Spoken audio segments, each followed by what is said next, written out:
pledge allegiance to the flag of the United States of America, and to the republic for which it stands, one nation, under God, indivisible, with liberty and justice for all.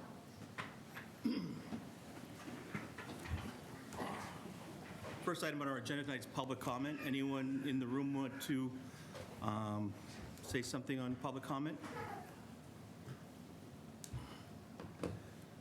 Come on up, Alex. Please introduce yourself for everybody.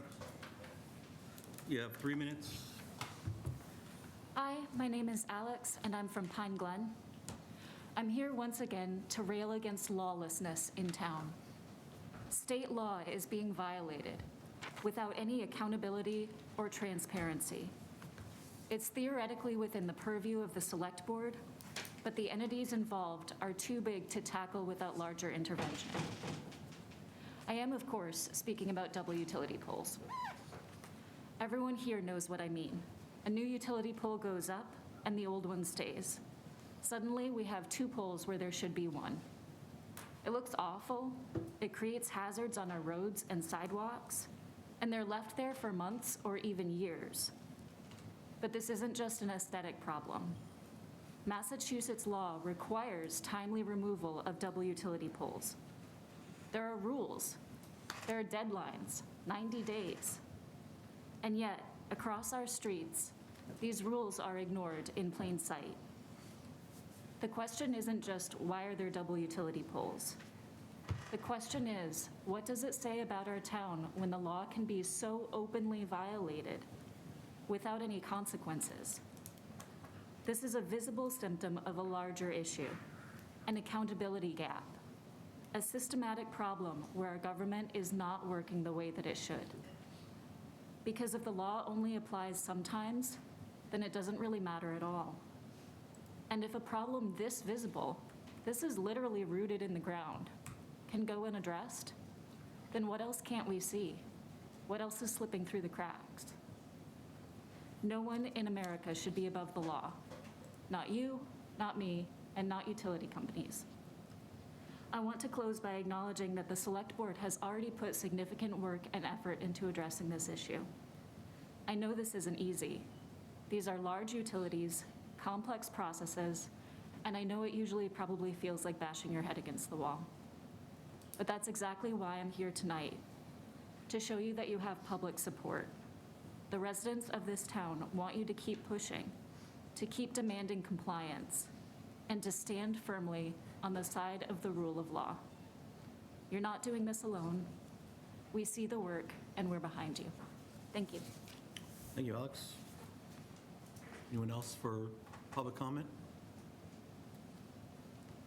Anybody online?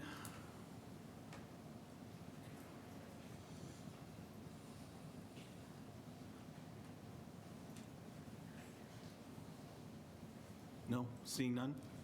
We'll move on to our next item on the agenda, which is an appointment for DPW.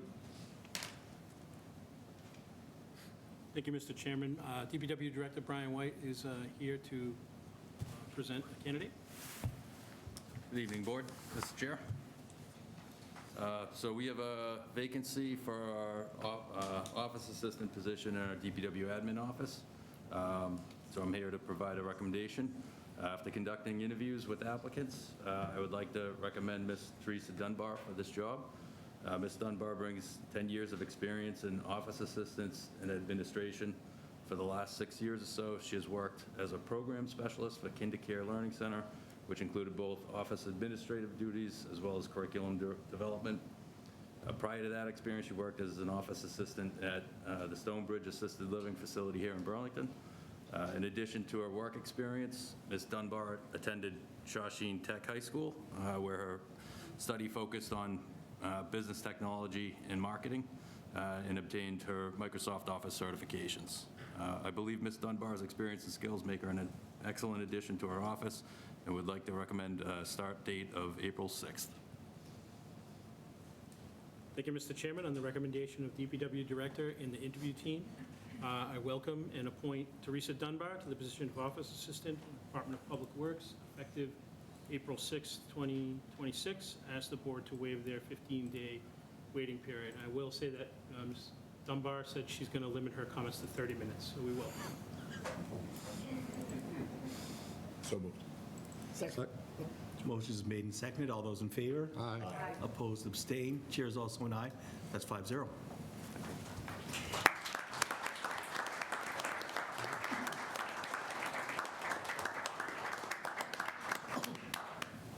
Thank you.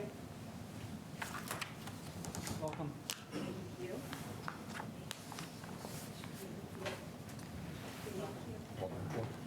Congratulations, Whitman. Thank you. Thank you. Thank you, Brian. All right, we also have some appointments for the fire department. Thank you, Mr. Chairman. We have Chief Brown here to present the candidates. Yeah, good evening. Tonight, we're here to promote a lieutenant and a captain due to the vacancies of Chief Conity retiring. First one would be, I'd like to present is recommend firefighter Dave Rosenberger for the position of lieutenant. Firefighter Rosenberger was hired in April 2008, consistently demonstrated dedication to the department and the fire service. He served as an acting lieutenant for 4 months, during which he gained valuable supervisory experience and demonstrated his ability to lead the personnel effectively. Firefighter Rosenberg is a certified paramedic, one of our first hires, and holds fire service certifications, including firefighter 1, 2, fire instructor, and fire officer. His experience, certifications, and commitment to professional development make him a strong candidate for the position. Dave is also the grandson of a retired Cambridge firefighter, Harold Rosenberger. He's accompanied here tonight by his wife, Melissa, and his children, Samantha and David. Mr. Denizio, I respectfully request you appoint David Rosenberger to the position of lieutenant. Thank you, Mr. Chairman. I do want to point out that there's a large contingent of our fire force out in the hallway. They didn't want to take up a lot of space or have people forced to be out there, so I want to thank them for being here. So on the recommendation of Chief Brown and the interview team, which also included Patrick there on the interviews, it's my pleasure to promote David Rosenberger to the position of lieutenant for the Burlington Fire Department effective March 24th, 2026, and ask the board to waive their 15-day waiting period. So moved. Second. Motion is made and seconded. All those in favor? Aye. Opposed, abstained. Chair is also an aye. That's 5-0. Congratulations.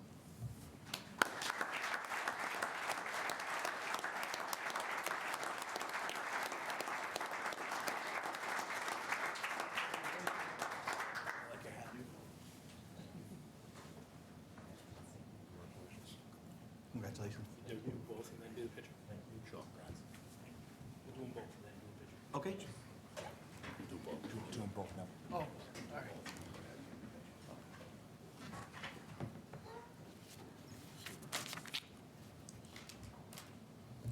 The second one we have tonight is for the position of captain. Same thing, 3 people went through an interview process. I'd like to recommend tonight Lieutenant Craig Callahan for the position of fire captain. Lieutenant Callahan was hired in 2009. He's demonstrated a consistent dedication and professionalism throughout his career, earning his promotion to lieutenant in 2020. Lieutenant Callahan possesses a solid educational foundation, holding a Bachelor of Science in Business from Quinnipiac University, as well as a Bachelor of Science in Fire Science from Columbia Southern. His combination of practical experience and academic achievements reflects in his commitment to both leadership and the fire service. Craig is also the son of retired firefighter Bill Callahan and the nephew of the late Chief Lee Callahan. Craig's here tonight with his wife Courtney and his 3 children. Mr. Denizio, I respectfully request you appoint Craig Callahan to the position of captain. Thank you, Mr. Chairman. On the recommendation of Chief Brown, it's my pleasure to promote, it's my pleasure to congratulate and promote Craig Callahan to the position of captain of the Burlington Fire Department effective March 24th, 2026. Ask the board to waive their 15-day waiting period. So moved. Second. Motion is made and seconded. All those in favor? Aye. Opposed, abstained. The chair is also an aye. That's 5-0. Congratulations.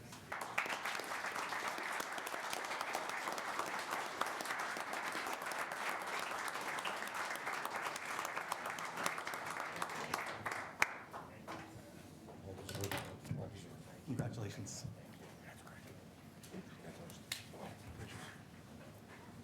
Take some pictures.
Can I give a minute for the gang to clear up?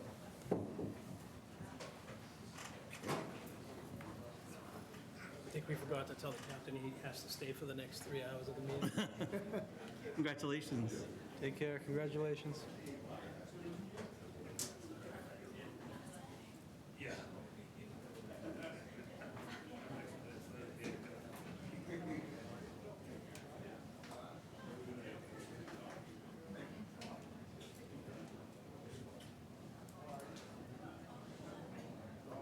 Never a crowd like an appointment crowd.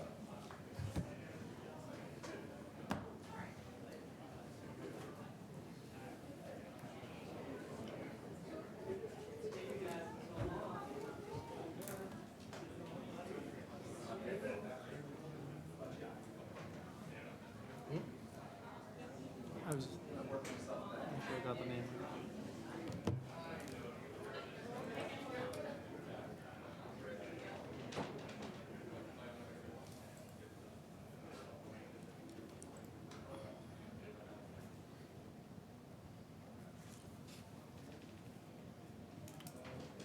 All right, next item on our agenda, moving on, is an approval for the Disabilities Access Commission, and I can take this one. Significant problem in our town is people parking in handicap spots that aren't supposed to, and the money from those fines go to the Disabled Access Commission, and then they redistribute it to programs and items that help enhance the lives of disabled residents here in town. So it's a good, kind of a good use of a bad thing. So we turn a positive into a negative. And it's a significant problem. From March 2025 to November 2025, there were 584 handicap parking violations written in town. At that time, we put in a new system, and since November 25, the number has far exceeded 584. So it's a definite problem. So one way that the DAC is tackling this is they are funding money for duties for the police to run extra shifts to try and provide enforcement around hot button areas like Leahy and the mall. And what they're asking for, now we approved $10,000, I think, a few months, maybe last year. And now they're asking for $10,000 more of their money to be allocated towards this program. It's called Operation Access. It's very successful. And the Disabilities Access Commission is asking our permission and blessing to continue this program, which has worked really well. Anyone have any questions or comments on this? Quick question. Sure. Because it's such an issue and it's recurring over and over and over, is this something we can provide to Laura to put out through communication or social media, whatever it is, that we're going to be citing these people over and over? We'll just keep citing them, maybe direct it to I know a lot of the violators are the food delivery service drivers, so I don't know if we can use that, because it keeps getting worse. You know, you'd think increasing the fine and hiring officers to go around just to do that would be a deterrent, but it's obviously not working. It's not, I shouldn't say it. A deterrent is not gonna be the answer. So just some sort of, put the word out there that we're just not gonna give up. Great idea. And you're right, the fine has increased. Now the fine is $300 for one of these violations. So yeah, that'd be a good, it seems like a lot of the problem is these delivery services that try and run in real quick to pick up an order, and they're using the handicap spots, unfortunately. Nick? Do we know how far that $10,000 goes in terms of the additional work that the PD puts in? No. I don't have the exact. Okay. Sorry to put you guys on the spot. I'm curious to know how much more police time we get with the 10 grand. And I'm asking because if we feel like it's not enough, knowing how pervasive this, I mean, it's clearly growing, right? I mean, this is up from last year for sure. Then I would ask this board, if it's a growing problem and it's not covering enough, that we match the 10,000, if at all possible, to help the police department enforce this. Because, I mean, there's nothing more frustrating than seeing, you know, vehicles with zero identification, no plate, no placard, no nothing. You know, and again, I'm not looking to physically judge anyone, that's not what this is. But, you know, there are wild misuses of these spaces, and they're there for a reason. So if the 10,000 is not going far enough, I'd like to find a way to support it further. But of course, I'm in full support of this. Thank you, Mr. Chairman. Okay. Anybody else? If not, then I'll take a motion. I make a motion that we approve the $10,000 transfer from the Disability Access Commission for Operation Access. Second. Motion made and seconded. All those in favor? Aye. Opposed, abstained. Chair is also aye. That's 5-0 approval. Moving on to our next item is Wonder Restaurant and their one-day liquor license.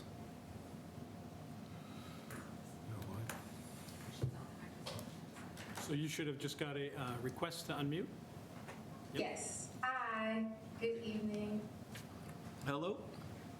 So I guess you met with our alcohol subcommittee. I couldn't make it, but Sarah was in my place, and So, yes, we did meet, and it was very good. I'm going to let Sarah take this, and you just run with it and go. Yeah, so I think some of our concerns with the initial application were just the vagueness of the setup and how long and who is pouring the drinks and how you track the drink limit and things like that. So I think some of those were addressed in that meeting, which was helpful in terms of the layout of the space. We also received information about who's going to be pouring, you know, tip certified person. And maybe I missed it, but I didn't see about tracking the drinks. Was that in the backup that I missed? They're going to do bracelets? Okay, perfect. Yes. Okay. And the limit is 2 or 3 drinks? 3? 3 drinks, yes. 3 3-ounce pours. 3-ounce pours. Limit. Right. Other concerns that we mentioned, Joe? Yep. No, that's what we had. The only thing that was a little bit was the time frame. The time, we got a few different timeframes. Yeah, sorry about that. The time frame is, so there'll be setup happening at between 3 and 5, and then the actual serving begins at 5 p.m. and ends at 7 p.m. Okay, that makes sense. So that's why it was requested for that extended period, but the actual, Alcohol will be on the Got it. premises by 3. okay, Perfect. perfect. So other than that, I don't know if anybody else had any concerns. Joe, you got any? Good? No, we went over everything, and it was great having Sarah there, and she did a great job, and everything was answered, and that final question at 3 to 7, now, that was answered tonight, so we're good. Good. We, as far as I think me and her are concerned, we're in favor of this. I'm not speaking for her, but for Nick, Jim, you have any questions or questions? Jim, Nick? Thank you. I don't know if I asked this last time, so I apologize. Given the close proximity to the doors, will there be any security at the doors? So we'll have staff at our doors. That's usually who's at the doors to greet, welcome people, is our staff on site, Okay. All not right. necessarily security. That's fine. I just, given the proximity of the Correct. setup to the doors, I just want to make sure that someone isn't coming in, getting a band appropriately, and then walking out the front door, passing it off to anybody. So, Right. Yes, but otherwise, I'm in favor. And I appreciate you coming back for a second round of questions. No problem. Thank you, Mr. Chairman. A lot of questions we answered tonight, but regarding our guidelines, just want to see if this has been done. It says unless the chief of police waives this in writing, they're required to have a police detail. Has he waived this? No, No, we haven't been in contact on our end. at not least. as yet. Okay. They would make something happen. So that would be the next step for them to do. All right, so I'd say I'd support this contingent upon the chief waiving the requirement for a detail. Sure. Or if there was Or what? or if they had a detail. Or if they have a detail, yeah.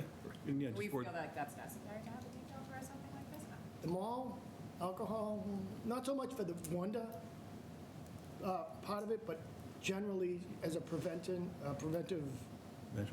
measure, yeah. A visible We sign, can just make our approval contingent on yeah. what the chief decides. Sure. Oh, so the chief will weigh in on whether he thinks it's Okay, with that, I'll take a motion.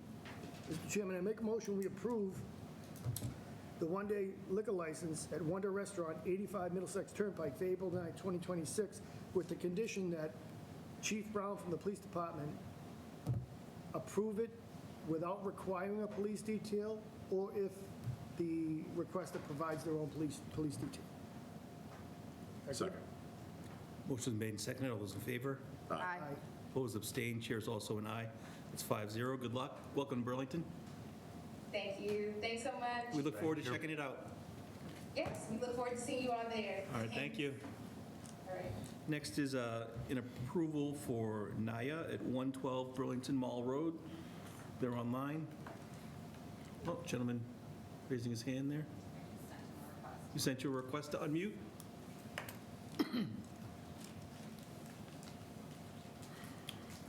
Good evening. If you can introduce yourself and let us know what we're going to discuss tonight or what you're looking for.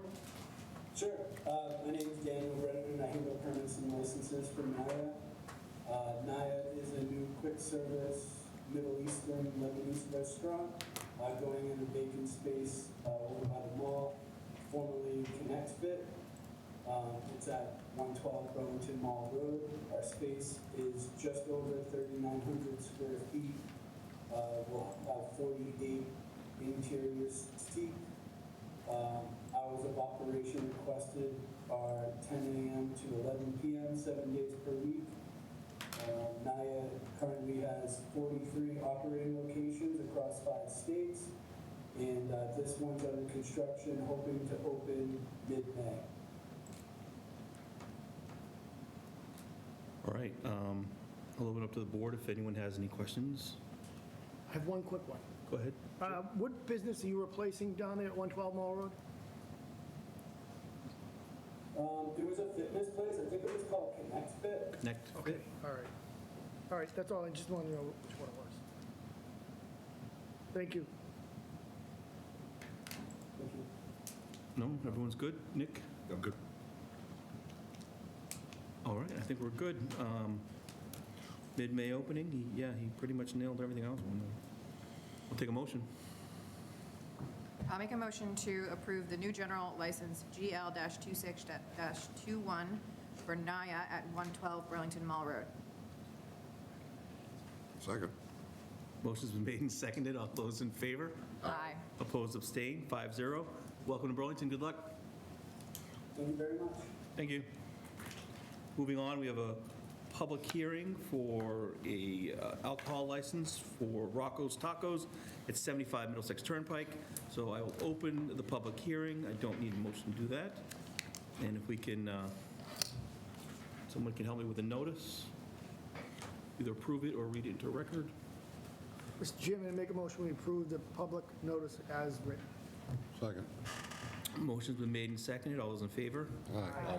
Opposed, abstained. That's 5-0. So we have approved the notice.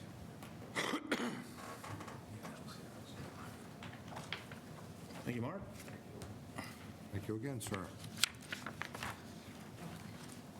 Look, this is the same one we saw? We can share.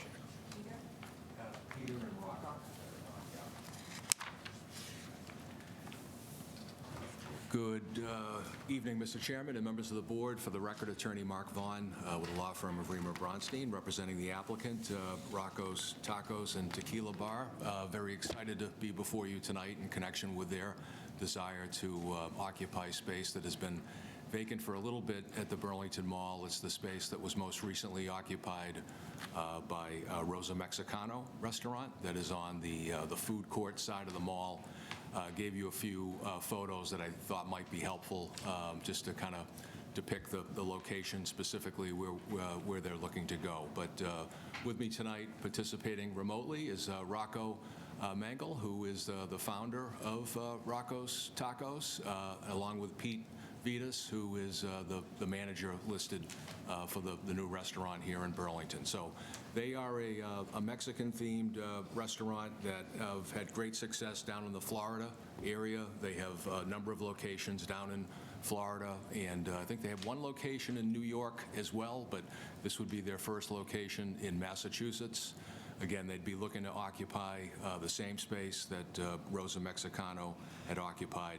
You'll see in a couple of the photos that I gave you, one of them showed the prior exterior of when Rosa Mexicano was there. They had a kind of an outdoor patio with a pergola that what Rosa, it was just seasonal is how they operated that.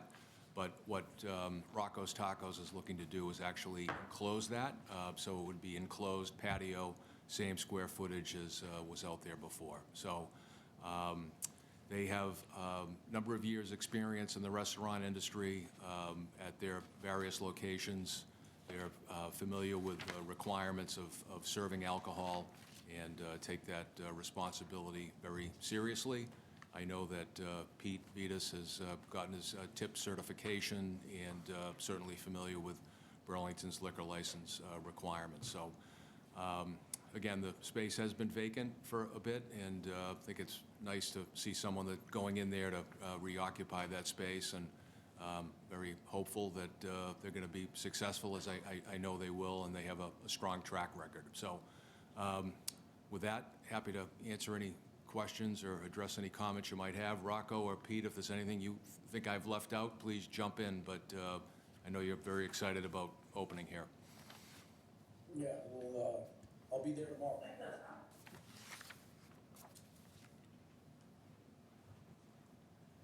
Okay. Oh, I didn't think he was done talking. Well, they met with the alcohol subcommittee? We did, yes, Okay. we did meet. So we met, and first of all, let me thank Mark for bringing all this information tonight and to the meeting that we had. It's so much more helpful when we have flyers like this that explain the floor plan, explain what you're doing, what's going on. It just makes our life a lot easier, and there's a lot less questions that we have to ask, because we can just look at the floor plans and look at what they're trying to do and go from there. So, Mark, I want to thank you for that. Secondly, we did have some questions. They were answered at the meeting. It was nothing that was out of control, because they're really not changing anything, except for the seating outside a little bit, maybe. I don't think I'm forgetting anything. It wasn't that much there, right? It was a pretty open and shut case. I think that, I know for a fact I'm definitely in favor of this. The more we have in Burlington, the better we are. So, like I said, thank you for bringing us all this information. Sarah? I'm sorry, Mike. No, you can, yeah. Nope, it was pretty straightforward in terms of the liquor license aspect of it. It's Mexican, so it'll be a lot of tequila, margarita drinks and things like that. So really wishing this restaurant the best of luck, because I really want to see that location get some traction and thrive. It's been a little bit of turnover there. So, and this looks like a really cool concept. Definitely a big fan of the menu, so looking forward to checking it out. Thank you. Jim? Thank you, Mr. Chairman. I just want to echo what Joe said. Mark, you knock it out of the park when you give us the stuff, because there are no questions. I mean, the answers are right in front of us.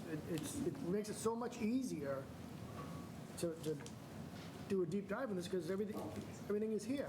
What I do like, though, another thing I like is the fact that a lot of new restaurants that are moving into New England for the very first time are coming here. Wonder is the first one in New England. Rocco's Tacos will be the first one in New England, correct? Yes. Yes, yeah. So I just think it's amazing that they're all choosing here. I guess we must be doing something right, but that's all. Just good job, Mark. I think it's the select board, to be honest. Oh, I didn't want to say that. Yeah, talk about buttering us up. Mr. Priest? I have no comments there. Nope, wow, okay. And it's not because he just called us the best select. Someone take a note, someone take a note. No, I mean, seriously, I do think you deserve a lot of credit for, I mean, you've created an atmosphere that amenity-rich, and, it's a great place for businesses to want to be and locate, so. All right, with that, I'll take a motion. Close the Oh, public sorry, it's public hearing. Is there anyone that, I'm excited to get to the tacos. Anybody want to speak on this matter? This is a public hearing, so we are open for public comment from anybody, whether here or online. Seeing none, I'll take a motion to I'll make a motion to close the public hearing. Second. Motion's made and seconded to close the public hearing.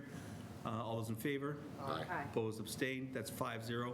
Public hearing is now closed. I'll make a motion to approve Rocco's Tacos, 75 Middlesex Turnpike.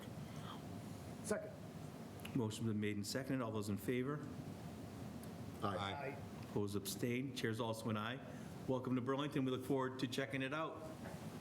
Thank you so much. Thank you, guys. I look forward to coming back. I have a lot of family there, so this is really good. We looked all throughout New England, and this was a great partnership with Simon. We have major success in Long Island. We opened up in another mall, very similar footprint, about 4 months ago.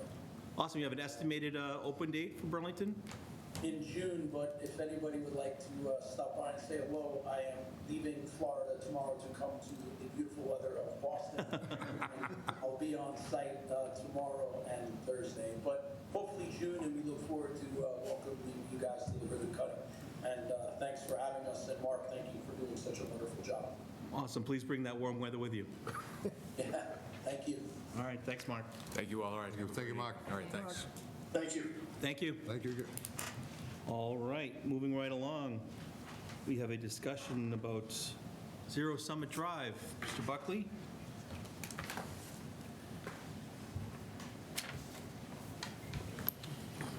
No alcohol is being requested this evening. Good evening, Mr. Chairman, members of the board. For the record, Robert Buckley, Reamer and Bronstein. I have with me this evening Scott Weiss from the Gutierrez Company. We were here a number of months ago with an informal presentation for the board for the proposed housing up on Summit Drive, which we'll give a brief presentation in a moment, which will have 3 components: rental, for sale component, and townhouses. So we're trying to, over the past couple of years, listen to what the town is desiring in terms of a mixed product type.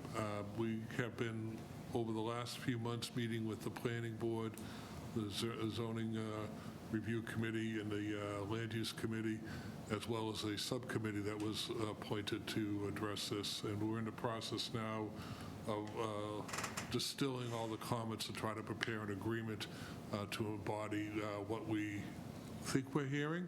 And because I think you have to go to town meeting with some meat behind your promises, and so we're trying to distill that and come up with an agreement, and we will probably be before the board again with that. So with that, I'm going to turn it over to Scott, who can walk you through the presentation. And we're going to be brief, because I know you've seen the template of it. Thanks, Bob. Again, for the record, Scott Weiss with the Gutierrez Company. Appreciate your time here tonight. As Bob said, we have a presentation. It's a bunch of slides. It's the same stuff we've presented to the planning board. We'll flip through some of that quickly. If there are any questions, obviously, we're here. If we could flip ahead, just a little bit quick background on us and the site and why we're doing this, which I think is an important piece, and then what the actual request zone change is here tonight. If we can go next slide. Just quick background on Gutierrez. I think most of you are all familiar with the company, based here in Burlington, located at Summit, 200 Summit Drive. Been in town, actually, I don't know the date. The company's been around since '78. I think we've been in town since '80 or early '80s anyway. Yeah, it was before my time. And we've done nearly 20 different buildings in Burlington. If we go to the next slide, we're over 2.6 million square feet in Burlington. This is just an aerial view of some of the different projects that we've done over the years. Next slide. One of the things we've never done here in Burlington, though, has been a residential project. We've done a couple thousand residential units in development over the years, none of which have been in Burlington. Just the properties and the locations that we have haven't really lent themselves to that until this time, moving forward. But we've done a number of projects. These are some photos of about the last 1,200 units that we've had in process, under construction, or just recently approved as well. So we've done a lot on that front. The site that we're talking about, 300 Summit, fully approved. It's a 10.8 acre site acquired about 10 years ago. It was former DOT surplus land adjacent to our other buildings for 200 Summit and 400 Summit, which is the Millipore site, and just up the street from 100 Summit, a building we acquired and renovated, work bars now in it, and the 50 Summit, the small retail, Jersey Mike's and Metro Credit Union in front, just behind the Best Buy there. A lab building was fully approved and remains fully approved for the property on that site, and so we can keep flipping through here. And as part of that lab approval, as well as some of the prior work from Millipore and the work that we had done previously, we had done 2 different improvement projects and in cooperation with the town as well, along Middlesex Turnpike, Phase 1 that really addressed Middlesex Turnpike itself through the interchange with 95-128 there, and then a second phase that included improvements all the way down Middlesex Turnpike towards Adams Street, and included, go to the next slide, included realigning Summit Drive with the off-ramps and on-ramps to 95 North. All of that work had included the planning for the lab building along the way. So continuing on, just a little bit about the park. I mentioned the various buildings that are up there. It's about 30 companies that are up there, a 40-acre campus in total, over 600,000 square feet. We are working hard to make that a first-class, Class A office park. Obviously, we have Millipore behind us now, 200 Summit, and we understand the challenges of trying to lease and keep these properties full in a very, very different marketplace. So that leads into, next slide, why we're here and why we're doing this. Local and national trends. As we said, we have a lab building fully approved and ready to go.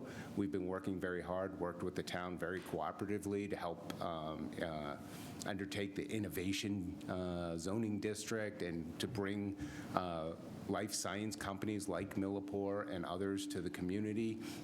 And that's been a great plus for the community. But if you're reading up, I'm sure you've seen this, I don't need to tell you, the lab market is tremendously overbuilt, and it's not because developers like us and others were responding to the market demand of saying we were grossly undersupplied, and then with interest rate changes and a lot of other investment changes and decisions over the last several years, the market has dropped out of the life science world in terms of the support and the investment, and that's really changed the demand, and they look at that as being, it's like 25 to 30% overbuilt in the greater Boston area, Boston Metro, and the projections for new lab building is out 10, 15 plus years if we're lucky. Likewise, as we all know, and we see the COVID pandemic changed and really didn't change as much as accelerated the work from home environment. People aren't in office spaces. There was just an economic development forum that was last week, and talking a lot about there's lease activity, but yet we've lost leased space. So there are leases and there's companies, they're renewing leases or they're moving, they're updating, but they're downsizing the amount of space. We've lost over 100,000 square feet in the community over the last year, even though the lease activity is there on the commercial side. There's a lot of companies changing their footprint, changing how they lease space and what they do. So we find that challenge every day. We have about a couple dozen companies in 200 Summit itself, and that challenge of leasing to the new company, trying to retain the groups that we have there. The lease rates are declining, which affects the value of the property, which likewise affects the revenue to the town. So we are fighting this battle day in and day out, and you see it throughout the town. If you drive around the various corporate buildings and office parks and look at the parking on any given day, and you see what's happening. So we're fighting the fight to try to keep these properties in the top most desirable category for leasing. And the town, we know, when we talk about Rocco's Tacos and Wonder and all these great amenities, we are selling that all day long.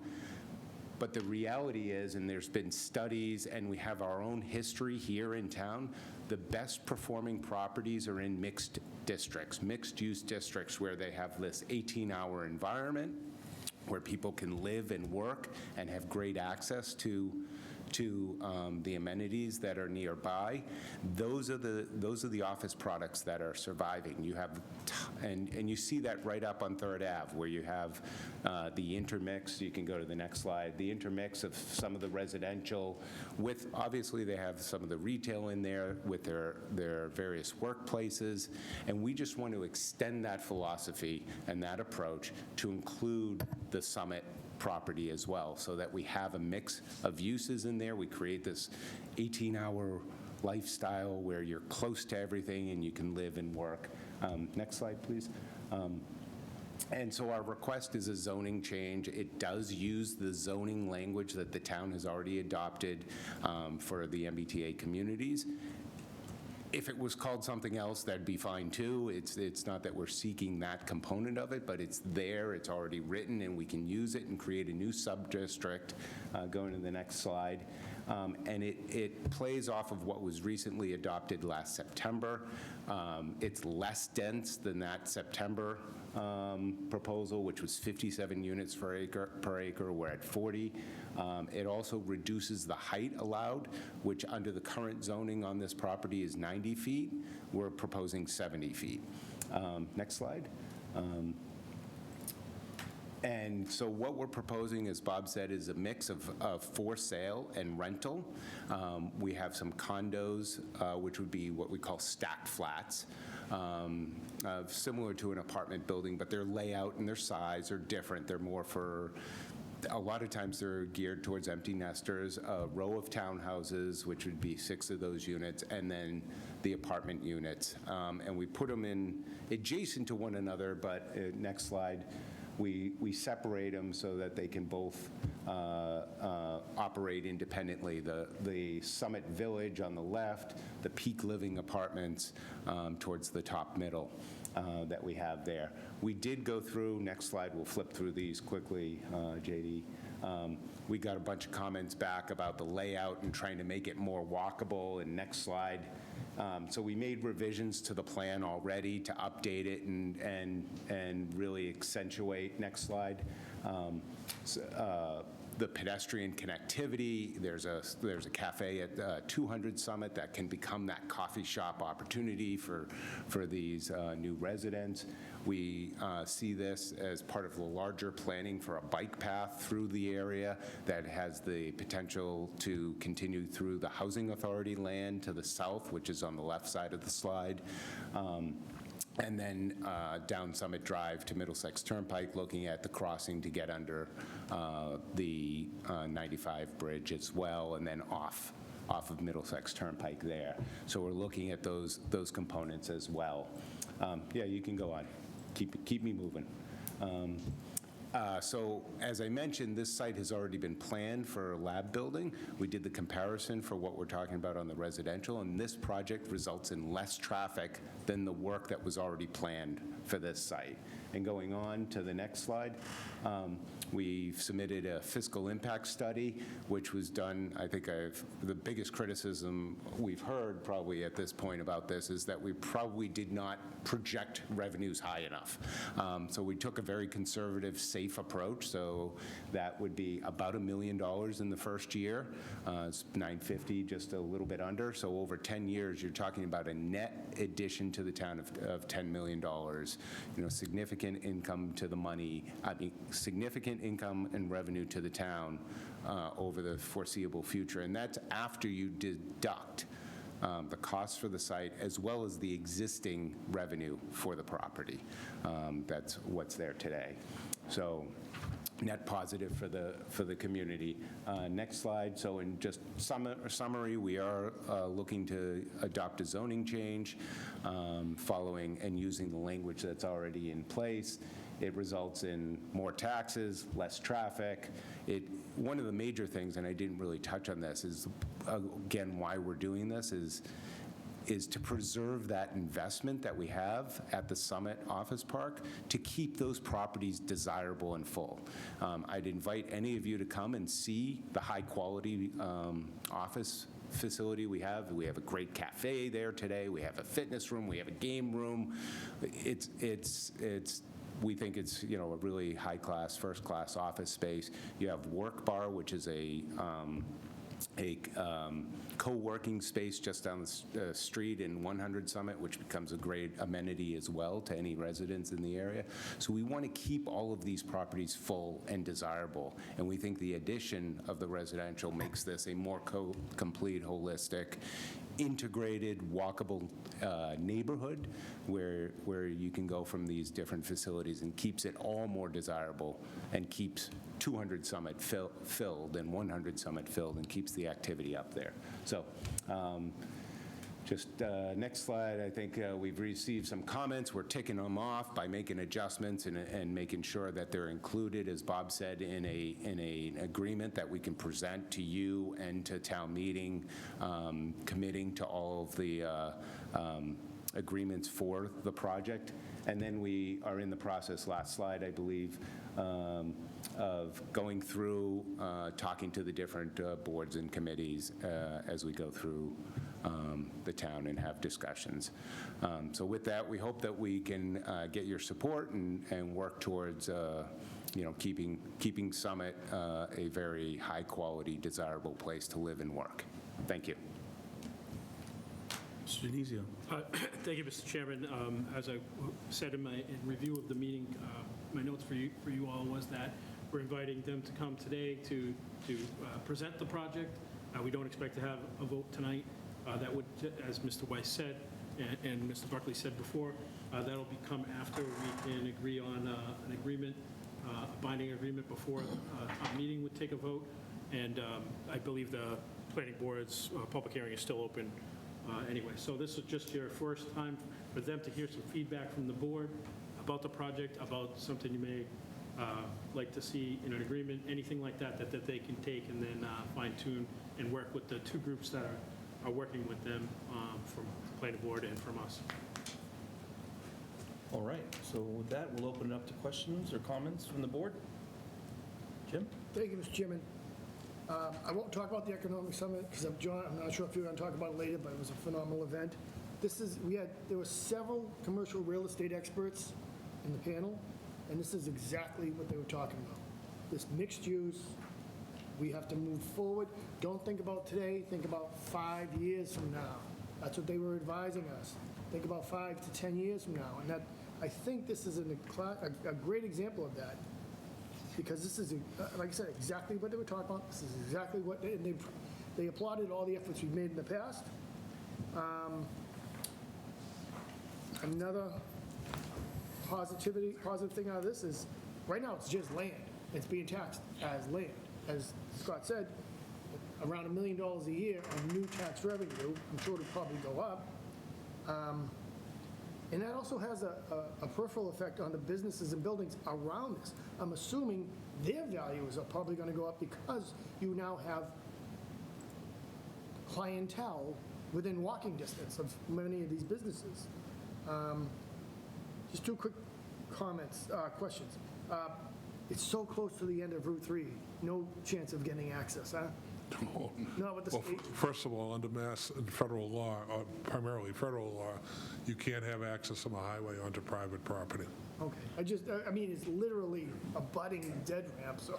The other question is this: when the town did Millipore, a portion of that land either abutted or was in Lexington.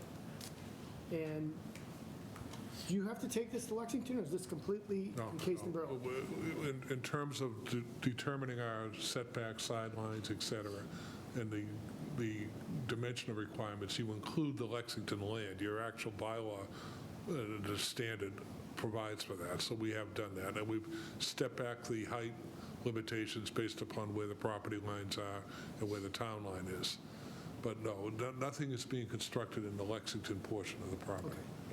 And just to Actually, just to clarify, none of this property is in Lexington, only the abutting land. Right. Yeah.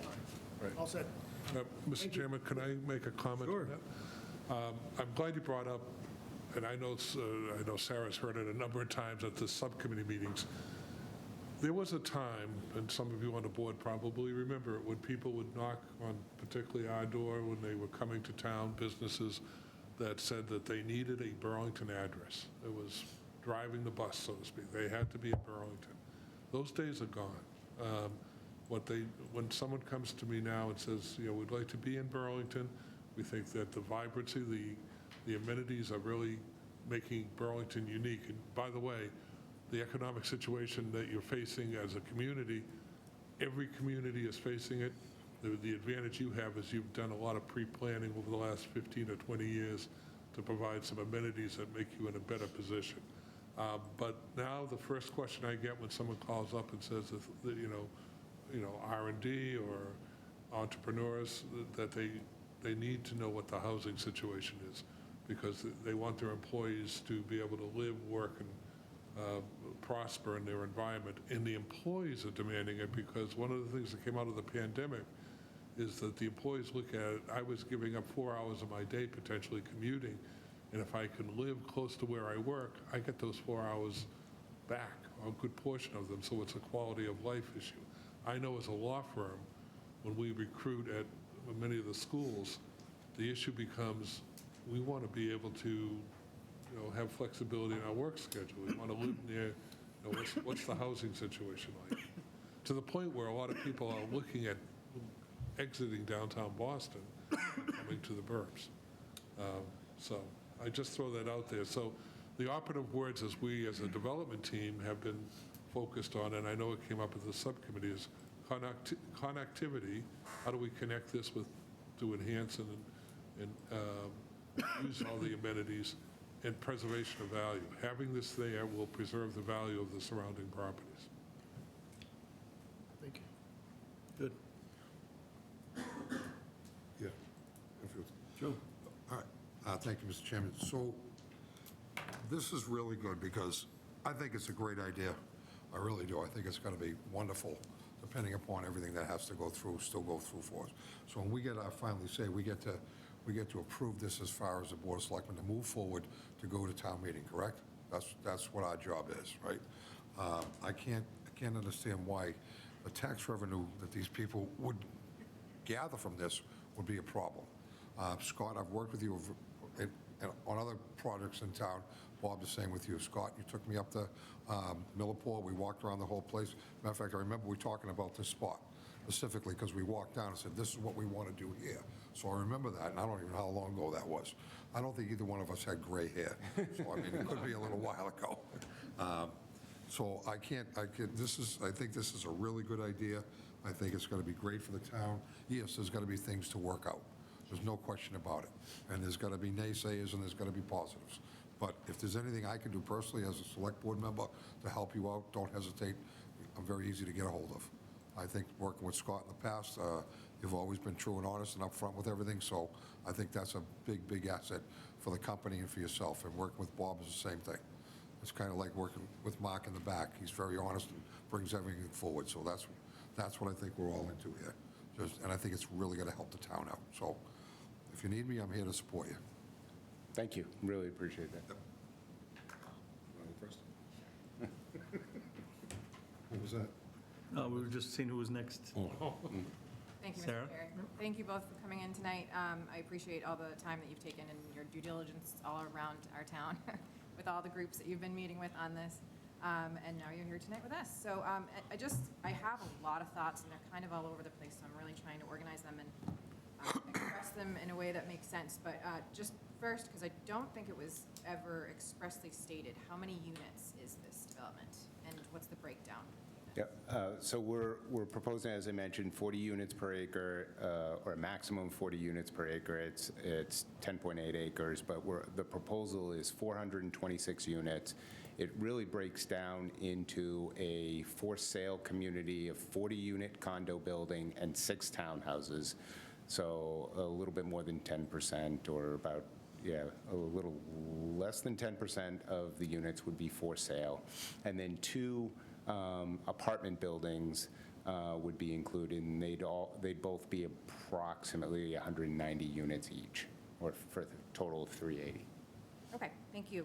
I just wanted to get that out there because. Sure. Yes, the density is lower than past requests, but the number of units is significantly larger than recently approved housing developments in town.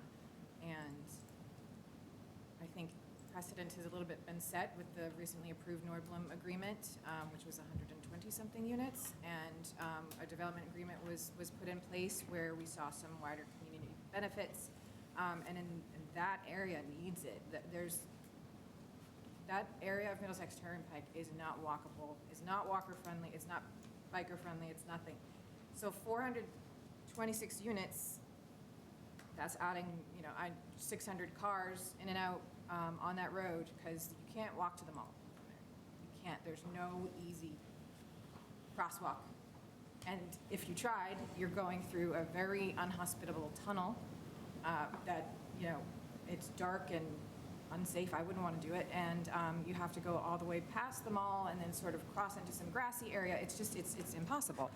And, there's grocery stores down there, Trader Joe's, not even that is something that's easy to walk to. So I think some ways to contribute to the walkability of that area and working together on what we can do on that is something that I would need to see before I could see this being a benefit. I understand the concept of this strengthening the commercial corridor, bringing those residents in to fill the offices, to go to the restaurants.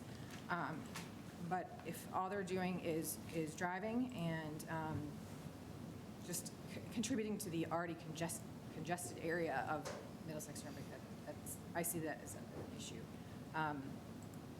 Also, something that we hear from residents frequently is concerns about water usage in town. We hear that all the time. Every summer comes up and there's a water ban. And I understand that apartments in general are not the big generators of water usage. They don't have each individual lawns or anything like that. But I would like to see something put in writing that, they're water efficient construction, drought tolerant landscaping, because that's a big concern for a lot of people in town. And if that's addressed up front, people might be more amenable to seeing that. And speaking of amenable, I think town meeting has been very amenable to housing, to approving housing requests over the last several years. And I was just reading, the Burlington Buzz just released candidate profiles for all those who are up for election for town meeting. Very, very interesting to read, but I saw over and over their concerns about responsible growth and making sure that our growth is not impacting our infrastructure. So it's on their minds. They understand what's been approved in the last few years, and now they're like, okay, we got another 400 unit coming in, and so with that in mind, if they see that more is being done to make that area better for the town and provide those community benefits, I would really like to see that. Let's see what else. So, just a few questions for you. I have been traveling, so I was not able to see the planning board meeting on Thursday. How did that go, and did they express any kind of concerns or have any questions that haven't already been brought up? I think it was fine, the same issues that have come up here. There was nothing new that came up, but it was still in discussions, obviously. There were a lot of issues, but nothing that you haven't discussed this evening, or some of the benefits also. Okay. And then I think, Scott, at some point you mentioned mixed districts, and that is sort of the wave of the future. Throughout this process, has there been any other development scenarios explored for that development? Right now, it's just office buildings, and then it would just be residences, and I think there's one cafe. But has there been any openness to exploring having a mixed-use development with commercial on the first floor? And then I've heard the term neighborhood, making it a neighborhood feel, that would contribute to that neighborhood feel. When they're walking now, they either walk to the cafe or they're just walking in circles because they're not walking down to Middlesex Turnpike. So if they had some place to I don't know what kind of businesses would be great for there, but that would contribute to the neighborhood feel. So I'm just wondering if that was ever explored. Yeah. If I could, Mr. Chairman? Please. All valid points. And having done zoning for the last 35 years, as I tell communities, zoning is a long-term horizon. It's a 20-year horizon. And Burlington has done it extremely well. I mean, I've sat in this chair and listened for years on, let's take the mall. And I think, Joe, you probably remember when the mall was one level, right? Yep. And then it was always going to be one level, and then it went 2 levels and a food court. It was an iterative process that when it was approved to put the mall in there, that was not even on the cards in terms of the vision. But because of that vision and designing to make it react to the current marketplace, it's become a premier asset of the town that becomes a magnet to bring others in. So when you design something like this, you do it in the short term to say, what can we capitalize on what exists today? And Third Avenue is another example. It was an industrial one-story park, and today it's a vibrant example in Massachusetts, at least, of how to do it well. So when you do zoning, you try to anticipate what 10, 15 years from now the uses are going to be. And so when you design it for connectivity, all good points, that what's it going to, this potentially could attract development on that side of Middlesex Turnpike that will change the template that would be more responsive over time and more attractive. So that's what we're trying to do. And as the infrastructure is a valid issue, but Burlington's been at the top of the list, and the communities have been able to prepare for that to the point where for years you had a sewer moratorium that could not be satisfied except you came up with a policy that was such a good policy that you ran out of projects to do, and you tried to convince the state to allow you to go into other communities to enhance those communities to allow them to, the flow. And on water, water is an issue, but it's not an issue for Burlington in the sense that you're on a good portion is MWRA, and the state as a universal policy across the state has put water moratoriums or limitations on. So it's not necessarily that you're taxing the infrastructure of Burlington with additional water, but they're all issues that we're going to have to address and convince those voting on it that we're not do no harm. We're not doing any harm. We're, in my estimation, we're probably setting the template that for future success. And every year that property stays vacant, you get no tax revenue. Thank you, Bob. I appreciate that. Those are all good points. I don't know if it actually answered my question, which was, was there any appetite for exploring a mixed-use development in that area? Sure. That's a great question. Yeah, we looked at a variety of options, like why not add some more retail, maybe a restaurant. As everyone has noted in one way or the other, it's sort of, a block away. It's off the main drive of Middlesex Turnpike. And because of traffic reasons and the like, I don't think we want to try to create a magnet as a large retail destination at this location to bring a lot more traffic in. So we're trying to manage that. And anything shy of that, some smaller use, again, restaurants like, needs a population far greater than you would have from just these residences. So the best place to have those things would be, the shop down the street, like a Jersey Mike's. We have one Wheeler Road, which is now going to be right across from Summit Drive, which is the new building, the new retail building on the corner there, and some restaurants and places are starting to go in there. And to enhance, as you correctly indicated, to enhance the connectivity to places like that so that it is more interconnected. A lot of people have have commented about, the distance, or it's on a hill or something to that effect. We want to make sure that what we provide feels cohesive and interconnected, and to somebody's point, like, you can walk around it, and at least there's some open space there, and you can go out and enjoy it and have some trails and some outdoor space. So we want to make sure that this is and feels connected and like a neighborhood, but then it is also close and accessible to those users right nearby, so that we can help keep those businesses afloat as well.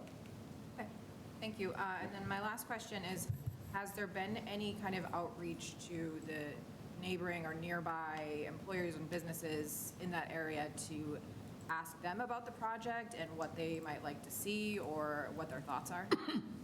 Yeah, so we've been a little bit in a chicken and egg situation here in terms of reaching out to some of the different businesses in the area, as to whether we have any traction with the town and whether it makes sense and has some support. Millipore did attend the planning board meeting last week. I followed up with them. We're going to connect, and they're obviously the largest group and business in that area, so that we seek their input as well, so that we can understand if they have any thoughts or concerns that we can take into account as well. Okay, great, thank you. So yeah, I clearly have a lot of concerns, and I think our residents would have concerns as well. I think I want to be able to support this, and I want to see good things happen in that area. I think it's a side of Middlesex Turnpike that needs a little TLC. So I feel like I would like to move forward, working together collaboratively, and figure out how we can make that area stronger. Because I can see it, there's a lot that needs to be ironed out in my mind. I appreciate that. That's the vision that we're looking for, is how to get from where we are today to something different and better and more connected and more vibrant. So thank you, Mr. Thanks, Chair. Sarah. Nick? Thank you, Mr. Chairman. Guys, thanks for being here and walking us through this whole thing. I'm going to talk out of both sides of my mouth, so bear with me. Because I think, like Sarah, I understand, like all of us, we understand the intrinsic value of this, right? It's in your presentation. It makes sense, right? Scott, you did a great job getting all the buzzwords from the Economic Summit out there. Kudos. Sorry. I think Mark helped them. Maybe. He watched the tape. No, look at, what was talked about at the Economic Summit was not wrong, right? And I think that like any good partnership, it takes from both sides, right? And we have been very fortunate to have partners like you guys, right? And I guess conversely, you guys have been lucky to have partners like us.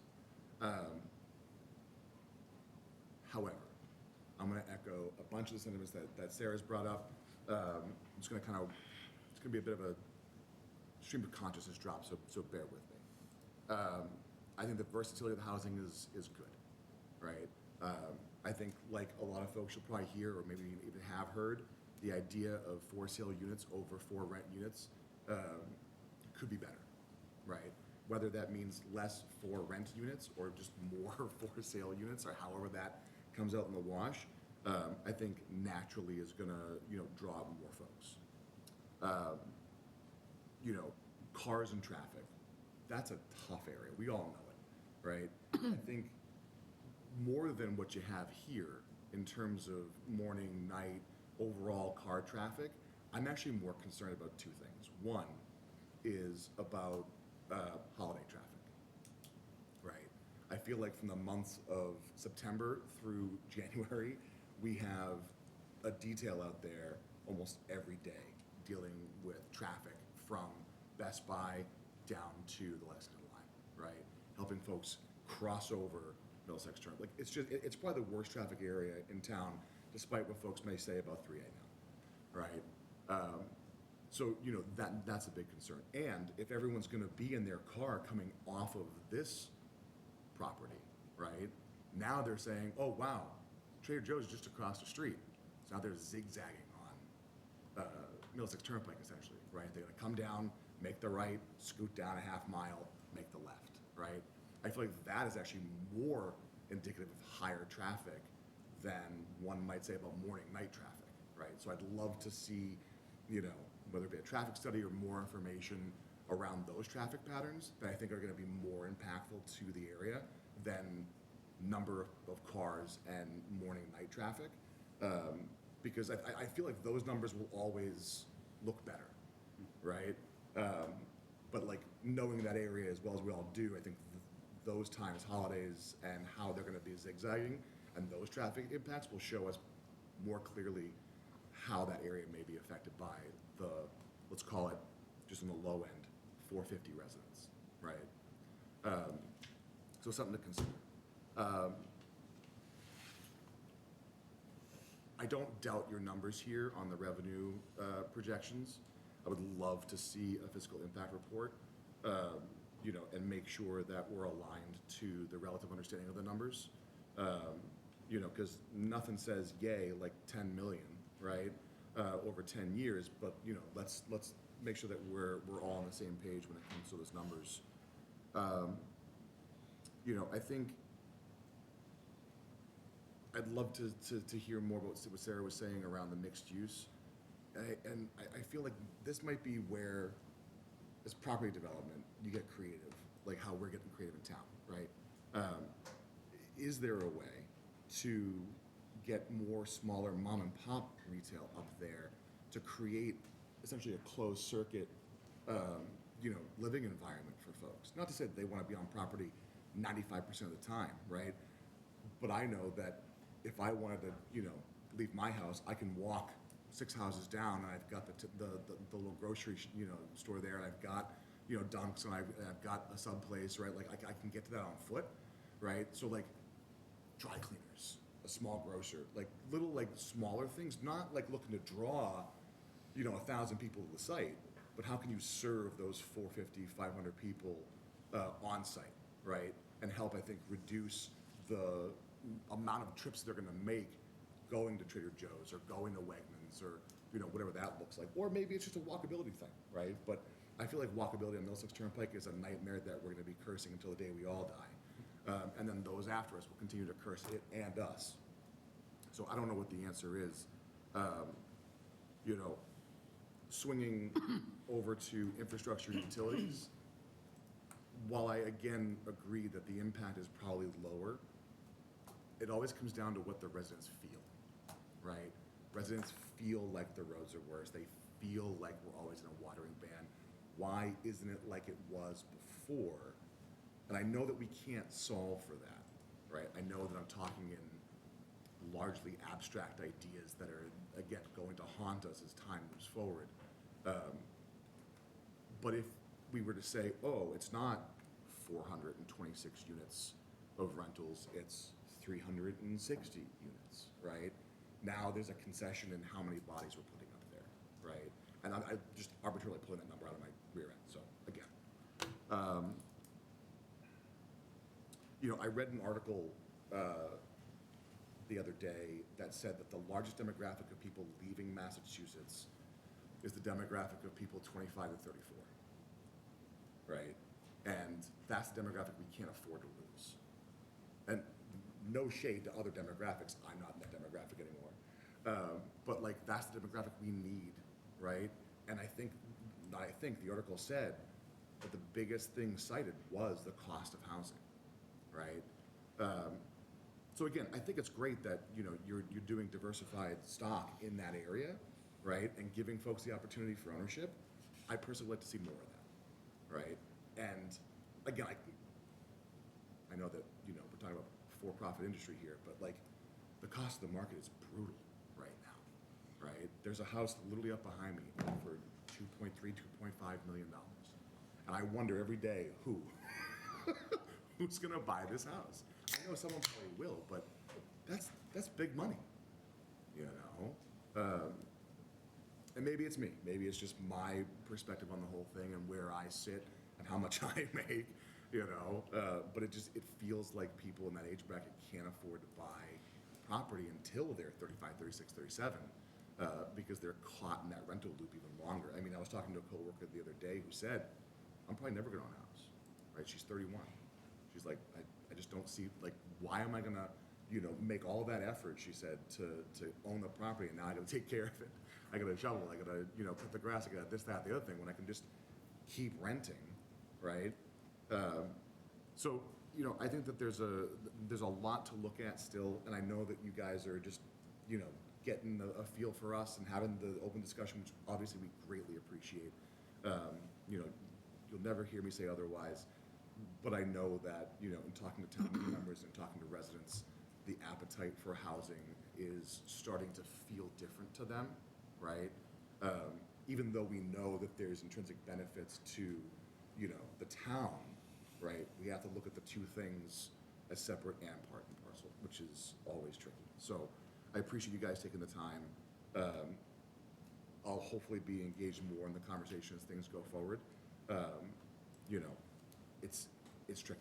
And I think that if we can just talk more about it, we'll get to where we need to be, and hopefully town meeting feels the same way. But since you're in front of me first, it's me. So anyways, thank you guys. Thank you, Mr. Chairman. Thank you, Nick. Thank you, gentlemen, for joining us this evening and giving us the presentation. And kudos again to Melissa for that economic summit. A lot of things that were mentioned there are going through my head when we look at a development like this. I was a little late, but there was so much good information given at that meeting that it makes you stop and think about, our future and what we're doing. And one of the questions I think was brought up was by Barbara from planning, finding our balance between commercial and residential tax base. It's very important to watch that number, and it's hard to kind of determine what's right and what's the right way to go. And you just kind of have to look at the numbers, hope for the best, and just put your best foot forward. One of the benefits, blessings and curses of being chair is that all the good questions get taken, so thank you to my colleagues for answering, getting my questions answered.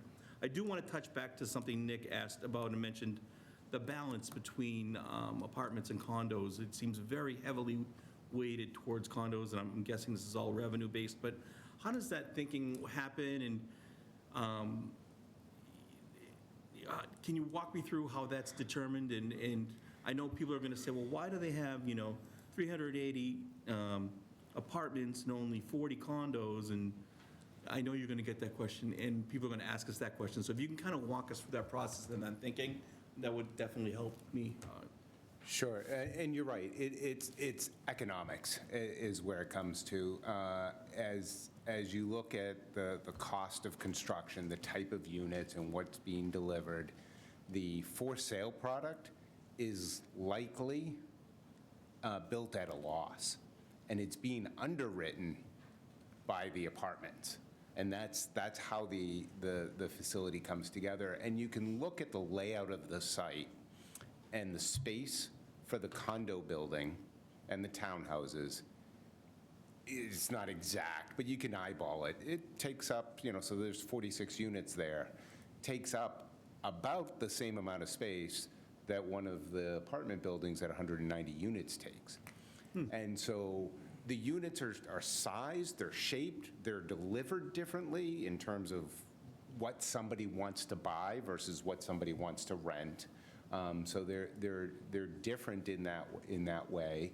And so we understand the desire to have more for sale housing. I think at the Economic Development Forum, we're not going there. I think one of the individuals said, yeah, you want more of that product, you have to subsidize it. And that's what we're seeking to do. And there's a reason you're not seeing that popping up everywhere around town, is it's really hard to make that work. I think, there are some renovation at the Kent Cottage and some really high-end townhouses that were posted there, and they're selling at I wouldn't say a low fraction, but a fraction of what they're initially put on the market, what they would think that they would sell for. And we have to take that and look at what's being sold for townhouses and the like in town. And it's very challenging to make that math work. So that's how the sizing gets to where it is. And we've seen a number of other projects, I know, in terms of the mixed use and like, I can point you to other projects where there was a requirement for a commercial element, maybe on the first floor and housing above. And that first floor, especially if it's not in a high retail trafficked environment, it never leases, so it sits vacant. I think the town has had some history in the challenges right next door, the old Building 19 property, and how difficult it is to get tenancy in some of those spaces. So it goes back to the balance concept that you're mentioning and Barbara mentions. And you know, I've said this in other forums. Our preference all day long would be to build a lab building. We would do that. We would prefer to do that. Economically, that would be our preference. We, like the town, concerned about the long-term viability of all of our office products. We are looking at projects and developments, million-square-foot suburban office park, and scraping office buildings, trying to, I think, again, this was said at the forum, you know, less vibrant commercial space is better than more struggling or vacant commercial space. And so that's what we're looking at, and we think in order to keep properties more economically vibrant and stable, we introduce this mix, and we help boost up all the amenities nearby, because the office workers are going to walk the paths, and they're going to use those connections, and they're, as well as the residents, and it's going to work both ways. But I think in terms of expanding some of the services available to residents, that's a great idea. It's interesting you say that. I mean, like, even like a little coffee shop or a UPS store would be, I mean, something that I think would really be a benefit to residents, but it's interesting that some of them do stay unoccupied. Right, and it's really hard, but, you know, you raise a good point, and if we do this in conjunction with the commercial space, the office space, the workplaces that we have there, then maybe there's something there that can work. Again, a lot of times, you know, it's been years since I've done this, but you're like, oh, let's put a pharmacy, a Walgreens, a CVS, or something like that there, and those properties usually look to be located, again, this is a little bit dated from earlier years, you know, they want to be in the vicinity of like 20,000 rooftops. You know, 400, you know, units is not going to cut it. Yeah. One of your neighboring communities for years had a requirement that on multifamily housing, the first floor had to have retail, and nothing ever went in, and it would stay dark for quite some time. And I've seen it. Yeah. And finally, they said, this isn't working. So now it depends on the location. And, you know, the reality is people will choose where they want to live for any number of reasons, be it financial, convenience, whatever. And Burlington has done it fairly well. I mean, the Reserve is in an office park. There are really no amenities there, but people love, you know, people live there. Maple Ridge was a condo project. Those, you never see those on the market because people love that environment. It's going to be a different mix, but we have the advantage of being in that corridor. So, where we could try to make it work. Okay, my last question, Scott, you said something that blew me away, that for life sciences, we're 25 to 30% overbuilt. I mean, we just became platinum certified as a town in 2019. I know this is not really germane to what we're talking about, but it's something to think about. How did that happen? Sure. You know, I'd probably have to give a lot more detailed history than even I have in terms of the industry and what's going on there. There was, it's sort of, you look back, you know, even before COVID, there was a big growth, and the Boston metro area was considered one of, if not the top life science market in the US and maybe the world, with the concentration with Cambridge and state. And then COVID, things just exploded, and there was so much money being put into the industry, not by developers, by investors, and trying to advance medicines and the science. And these groups started looking for space and expanding, and the demand was huge. At one point in time, 22, 23, I forget exactly the year, there was something like a requirement of 7 million square feet of space needed in the marketplace that didn't exist. There was like a 1 or 2% vacancy in Greater Boston. And then the economics of the industry changed. The investment dried up because a lot of that early stage research is all investment-based, VC funded, it's not, and all of that dried up, and a lot of companies then couldn't even continue. They may have great science, but if they didn't have the investors behind them, they can't just keep going and leasing space, and they start downsizing. And so it's not a Burlington 25-30%, it's a Boston Metro, and some other metro areas are doing better because maybe they didn't build as much or responded. You've got major buildings in Somerville and Watertown and Boston that came online and sit vacant. Wow. That is a really bad place to be in, right? Fortunately, at the moment, I don't believe there are any remaining life science buildings in this community that are sitting vacant and that are not earmarked for something. Maybe not life science at this point. But it's just ironic because it takes so long to get one of those projects done. It That was does. just 7 years ago. It does. We started projects that bought something in 2020, delivered it in 2024, and the market was gone. Wow. All right. Well, thank you again, gentlemen. And again, as Joe said, we've had great partnership with Gutierrez, and I know housing's a huge need, and if there's anyone who's going to do it right, I know, I'm confident you will. And as Sarah and Nick said, there's a lot of things we have to iron out, but I hope we can get there, and we'll continue to take a look and move forward. Good, thank you. And JD, you had something to add? No, yeah, I just wanted to say that I said at the beginning, the purpose was for them to get some feedback. I feel like they did get some feedback today. Yep. I think they would agree that nothing they heard tonight was something they haven't already heard or talked about with both the subcommittee, and Sarah has been going to the subcommittee meetings too. And we've spent a lot of time talking about the connectivity and the mobility of that entire corridor is a concern for everybody here. If you come down the end of that street, other than one brave soul I know that walks it, it's hard to go either left or right. So we're working hard on that, and they'll be back. At some point, we'll have an agreement together to share with the board before any votes are taken. All right, JD calls off the dogs. Thank you, gentlemen. Can I ask Thank a you. question? One more question from Sarah, and then we're moving on. Are you still shooting for May? We are. Thanks, guys, very informative. Thank you. Thank you. All right, moving on to the fun part of the evening, approval of some FY27 budgets. Going to lead us. Thank you, Mr. Chair, I appreciate it. So first up, we have Department of Public Works, and we have Brian White, our director here, and Yingyi Huang, our business manager. So we have a number of budgets to get through tonight, so I'll stick with the overall theme that we've been doing, and then I know Brian and Ying are here if there are any follow-up questions. So Public Works in total is a $12,701,184 budget for operating, and that is a 4.11% increase, which is below the guidelines that were set for this year in total for the budget.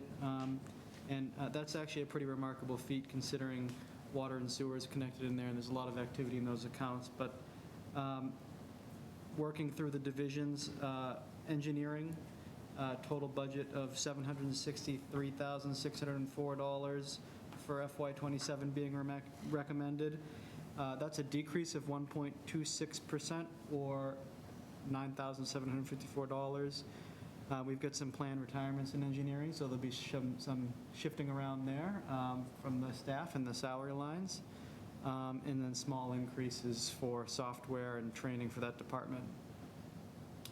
Moving on to administration, which is total recommended $801,047, a 2.57% increase, or $20,061, and a 2.5% increase in salaries for that division as a result of contractual wage increases, and a little over $2,300 for traffic and soil removal and design services. Our highway department, a 0.94% increase, 1.7%, I'm sorry, $19,844 increase for a total budget of $2,132,531. We're also going to see some retirements for some longstanding employees in that department before and throughout the next fiscal year, which we will, be thanking them for their long years of service to the town, particularly in the highway division. And then $625 for increase for our GIS license fee. And then in our special accounts for highway, a $6,000 increase for asphalt. And that really is just to meet the costs per ton for that. In the water and sewer division, total recommended budget of $5,328,251, a 7.56% increase, or $374,556. Within salaries there, just the contractual wage increases across all of our divisions, treatment, distribution, and sewer collection. And then some increases in overtime to meet the actuals for that department. Of course, water and sewer, despite our best planning, oftentimes see overtime there for water main breaks and responding to emergencies that conveniently often do not happen between 7 and 3 when the guys are in. So those, the water main breaks do not follow our schedule, so we see some increases in overtime there. In our water treatment division, $1,000 increase for in the occupancy costs and $20,000 for electricity. And then the largest increase there, $1.6 million in water purchase. All of what we were talking about in water and sewer here is supported by the rate plans for both utilities. In the distribution division of water and sewer, a $6,700 increase for contracted services, which include an increase for police details, so the police details that'll support the ongoing capital improvements from water, and again, increases in our licensing for GIS, so we split that cost amongst several divisions across town. And then some increases for pipe and repair parts and for tools. Within our sewer collection division, $500 increase for heat and $15,000 for electricity and the occupancy costs. This budget is directly offset, or receives an offset of $200,000 from sewer fees. And then finally, in the capital outlay, we have a $7,600 increase for dam safety inspections, a new trailer, and an update to our emergency response plan. In the next division with DPW, fleet maintenance, total recommended budget $911,667, or a 2.24% increase, $19,969. The largest area here is wages for contractual obligations for the folks moving through the steps and the general wage increase there, as well as a slight increase in overtime to meet actuals for keeping our fleet in shape and ready for the road, and an increase in material supplies for the vehicle parts to support that work. And finally, our last division within the operating budget before moving to the accommodated accounts is cemeteries and facilities, a recommended FY27 budget of $2,764,085, or a 2.87% increase over last year, or this year, which represents an increase of $77,157. This is an impressive, and all of the divisions are impressive, but it's just a reminder that this division manages about 250,000 square feet of buildings in town. And that includes 0.78% increase in regular wages, an increase in overtime for some of our cemetery, holiday, and burial coverage, our spring cleanup work, and some of our facility event coverage. So this is a very busy division as far as the work goes, the work that happens during and after hours. And as far as some expense increases, a small increase for materials and supplies for fence repairs, and utilities across 9 of the town's municipal facilities. And then finally, for our contracted services line, a $25,000 increase is being recommended for the work that we contract out for outside contractors, garage door repair work, and some of our licensing and software.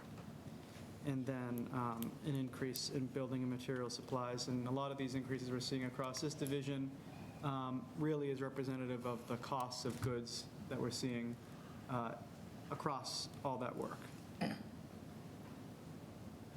lot of information was just put at you for our operating divisions. Any questions before we move over to accommodated for Brian or Ying? I have a quick one. Brian, has this been like an out-of-the-ordinary year for water main breaks? Seems like there's been, My thunder, that's what I was saying. well, that's my question. I'm going to ask for once. It seems like there's been a lot of them. I think it's been somewhat consistent. It might be up a little bit this time of year. I think the fluctuating temperatures tend to, the ground moving tends to disrupt things. But a lot of it tends to be when they're on main roads or main drags, they're much more noticeable. They're also typically more costly than dead ends aside. So Yeah, it just seems like we've had a lot of them. Thanks. Just one quick, other than Mike Still, my question. The DPW, again, I consider them first responders because they don't just clear roads, they don't just fix pipes. Classic example was that apartment fire on Hallmark Gardens. If you have a fire in the winter, you create ice, and we need the DPW to come out ice. If you have a water main break, you need them to come out for the sand because it's going to turn to ice. Motor vehicle crashes, debris in the roadway. There's a lot of incidental things that the DPW does that people just don't really know. I don't want to say no, but they don't think it's part of DPW. Or why would DPW go to a car crash? Well, because there's debris in the road. And so I just wanted to make that comment that DPW is a lot more involved in townwide activity than some people can appreciate. That's all. Thank you. Well said, Jim. I'll just make a comment. I really like the way this is presented.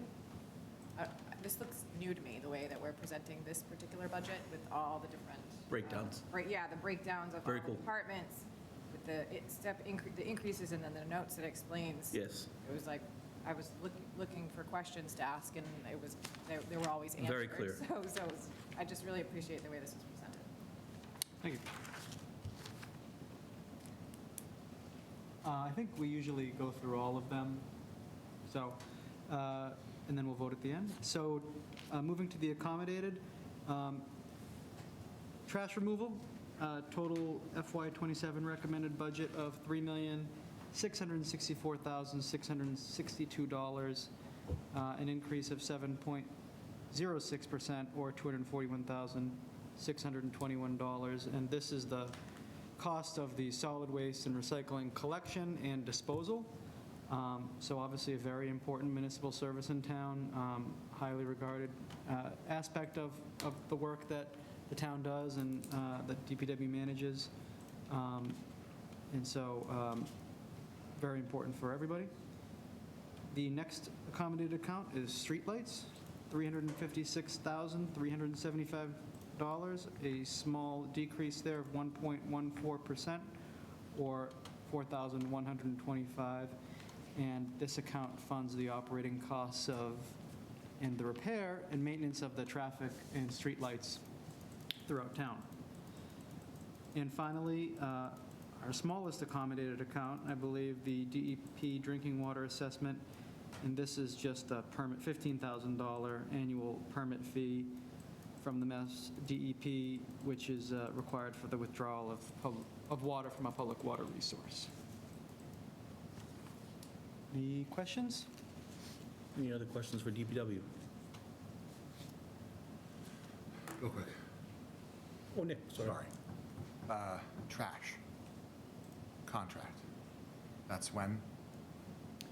It expires June of '28, so we'll be on our schedule in June is we're going to start moving with an RFP, make sure we have enough time to consider all the options. Yeah. All right. My only ask there is keep us close to that. I know there's been a lot of shifts in the industry. It's gonna be something that we have to work through. So, and Brian, I know you guys are on top of it, but it's just the back of my mind always just, every time I take my trash out, I'm like, oh, I know it's coming. So, Yeah, absolutely. anyways, thank you guys. Yep. All right. Thank you. Do we want to vote on the DPW one so that Brian and his team can Depart? can Sure, kick off and sure. everything else together? Sure. No other questions? I'll take a motion on the DPW budget. I'll make a motion to approve the budgets for Public Works, trash removal, streetlights, DEP drinking water assessment. Is that it? Yep. Or the DPW budget as presented. Second. Motion's been made and seconded. All those in favor? Aye. Opposed, abstained, 5-0 approved. Thank you. Thank you, Mr. Chair. Thank you. Thank you. Moving on. Patrick? Thank you, Mr. Chair. Moving right along to central administration. This is our central supply budget for $145,000, and this funds the central supply for town departments and central postage. So any of our sort of larger bulk ordered office supplies that we manage from the town administrator's office, as well as the postage machine, is funded right here from central supply, and no increase needed for this year. Next, similarly, our central machine budget. This funds all of the general government copiers and multifunction devices, 21 machines in total, so these are the machines that really keep the offices moving as far as multifunction scanning, copy, fax. We have 12 that we lease and 9 that are owned. So these pay the lease payments on that or the service contracts associated with keeping these machines up and running. We still sending faxes? We have capability, but it's very rare these days. It's more like scanning. Okay, I was going to say, whoa. Anything we're getting from a doctor's office is coming out of fax. Oh, yeah. Okay, the next is Chapter 32B Employee Benefits. We are recommending a budget of $20,180,017, or a 9% increase, which is an increase of $1,666,240. This primarily funds the health insurance for our 790 or so active employees and 760 retirees.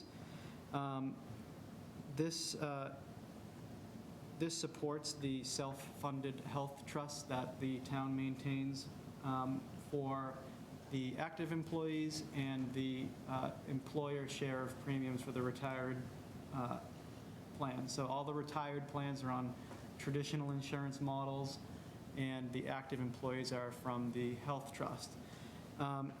So this is a 9% increase this year, and we saw a 14% increase for the employee rates that the board approved in October. And both of these are pretty high increases for the recent history, and I think that we have developed a strong partnership with the employees on what that 14% increase needed to look like, and I think for this year, we're sort of in some transition years as far as the healthcare marketplace goes and what the national trends are looking like for medical costs and prescription trends. So 9% is about the floor of where we should be for this account, and I think that next year, depending on the results of our claims activity this year, we could be at a number that is higher than 9%. You know, I think that we need to really keep an eye on this area and understand all options that are available to us. It's something that we spend a lot of time analyzing. We've sort of shifted some of the internal management of some of the monitoring and claims management and, or sort of plan management this past year, because this is an area where we're seeing, not just in the municipal space, not just in the public sector, but across all sectors, really high increases or really high claims activity for medical cost trend. And, you know, we're seeing it with the sort of biggest the state-sponsored public health insurer, the GIC, is seeing the same thing. These increases, you know, many communities are in the increases in sort of 12 to 18%. That's really the trend. And I think that it's something that we're really keeping an eye on this year to understand what the impact can be for the next 3 or 4 years. You know, it's an area that is the sort of one of the single most expensive areas in town as far as cost centers go. And it's also one of the most important areas of town as far as the retention and recruitment of our personnel. As Member Tigas mentioned, you know, we have about 60% of our employees are first responders or emergency responders. And thinking about how we can recruit and retain the highest quality of employees, benefits like this are at the top of the list. So it's a real balancing act to understanding our liability in the claims perspective, from the claims perspective, and really understanding its impact on staffing. So one of the things that, you know, I think that there's been some philosophies or different philosophies on where we should see our claims trust balance, and I think that from our perspective, building that balance up is an important sort of posture that we should be taking right now. I think that in the last few years, strategically, and I think that it was important at the time to sort of utilize the trust balance to mitigate and offset the increases that employees saw and that the taxpayers are seeing here. But I think given such volatility in the healthcare marketplace, building up that trust is going to be a priority of the administration moving forward in order to have adequate claims reserves. This is obviously one of the biggest areas, so I'm happy to, you know, talk about this one individually with anybody or spend as little time talking about it, but we spend a very large part of our time analyzing the data here and understanding where we can be, and it's something that we really ought to be thinking about for the next several years, and it's just one of our sort of long-range planning hats that we wear. So happy to answer any questions on that specifically. Anyone? Great.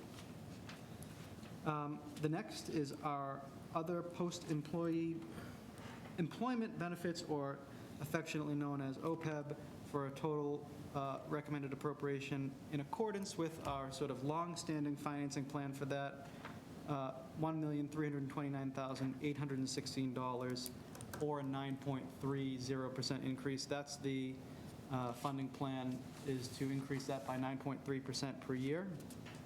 And OPEB, as a reminder to those watching at home, this funds the future costs of our retiree health insurance benefits. And the town has really done a phenomenal job at approaching this in an aggressive way compared to many other communities.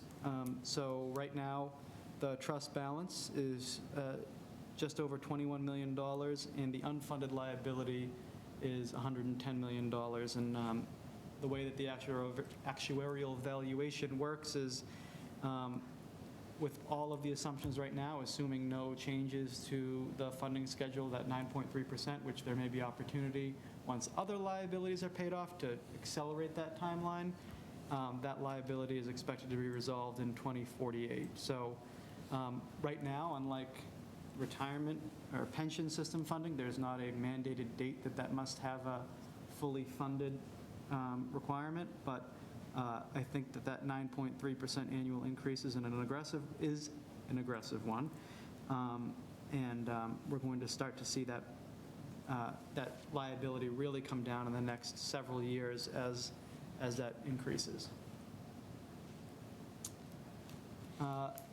Next is unemployment, just a 5% increase being recommended here.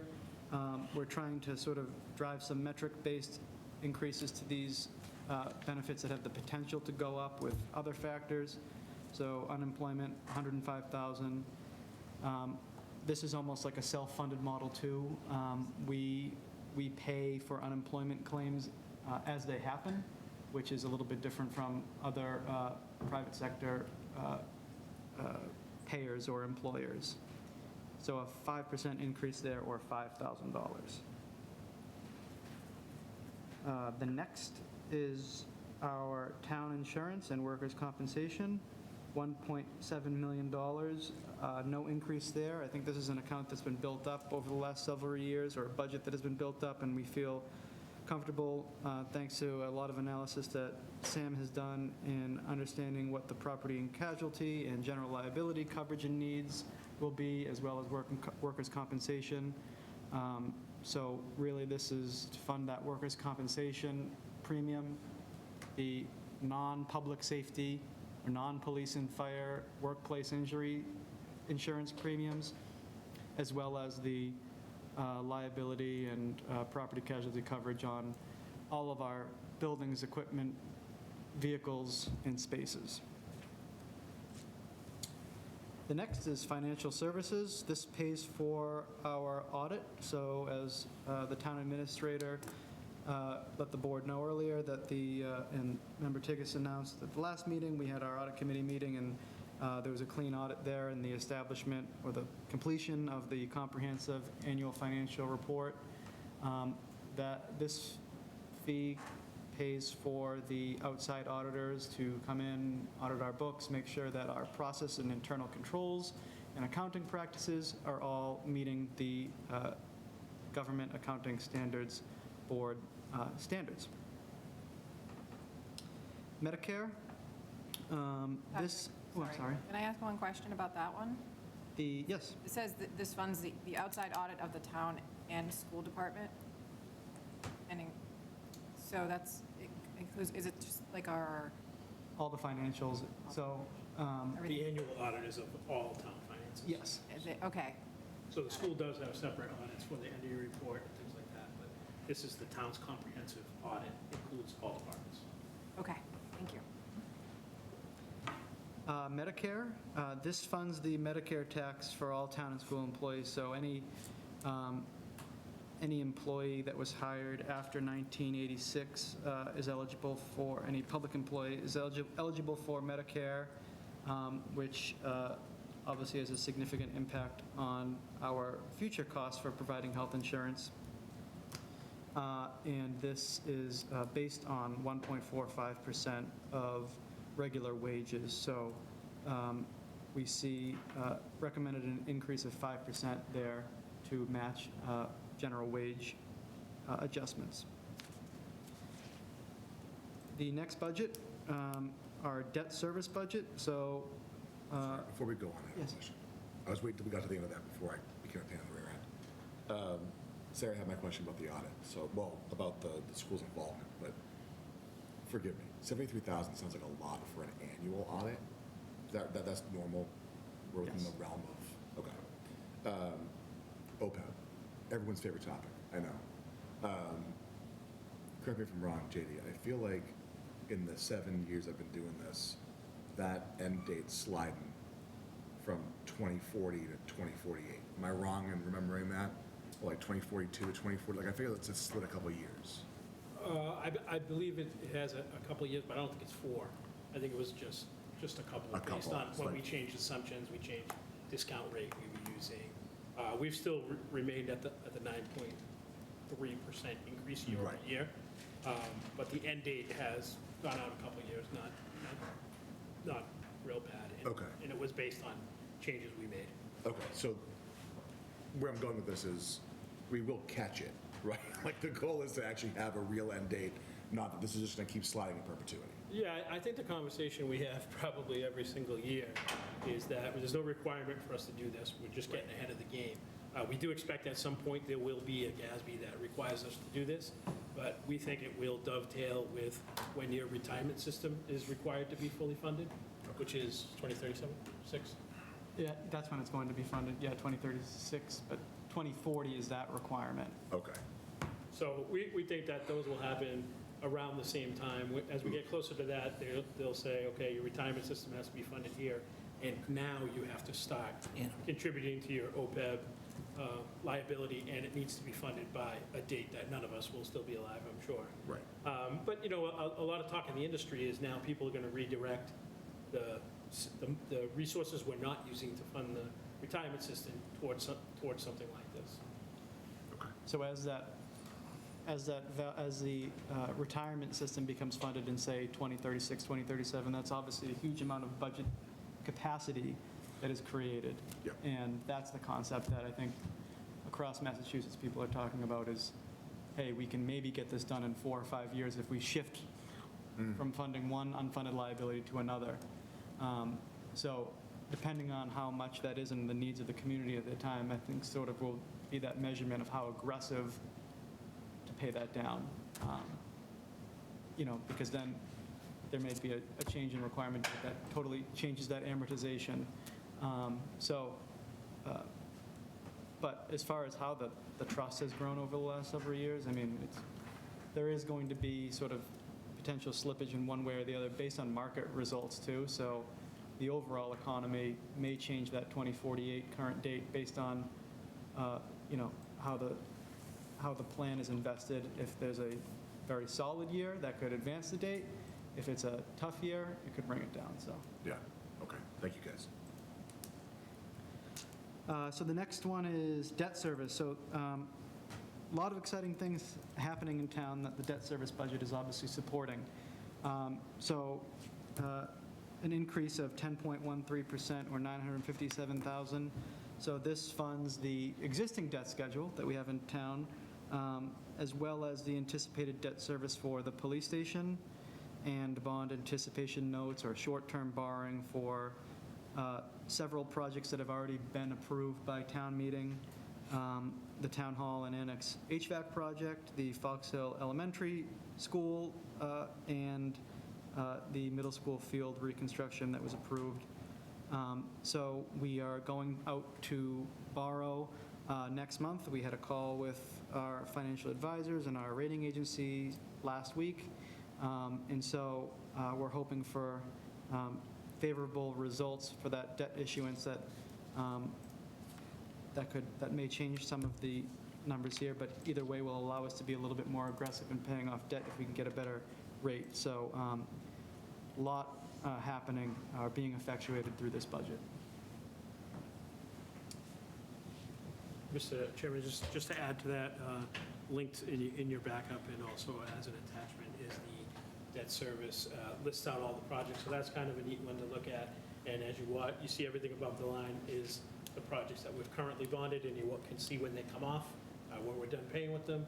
And then on the bottom, you can see as the other ones go on, that the payments for those start getting added in. So I know you've seen it every year. Were you just looking at my screen? I was looking at it. And I think that's an important point there. There's some caveats there that when you look at the projection, so below sort of the shaded box of all the potential projects, not all of those projects will be able to be accomplished in the years that are there, at the amounts that are there, if we were going to continue to march along in the long-range plan for what we have in the debt service budget. So I think over the next year, we'll continue to transition to really have that be balanced so that we can have a real solid expectation and understanding of what projects will happen in what year. Right now, we're sort of in that transition of moving to that, but those are sort of all of the projects that we know about through department requests. And there's already been some moving around, I should say, of what the requests were to make some of that stuff work.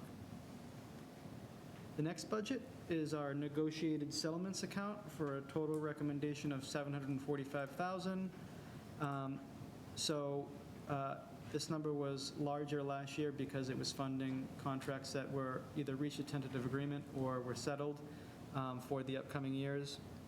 So within this amount is funds for FY26 and FY27 for the firefighters union, as well as the funding of the classification and compensation plan for the administrative and professionals group, which is our non-union employee group.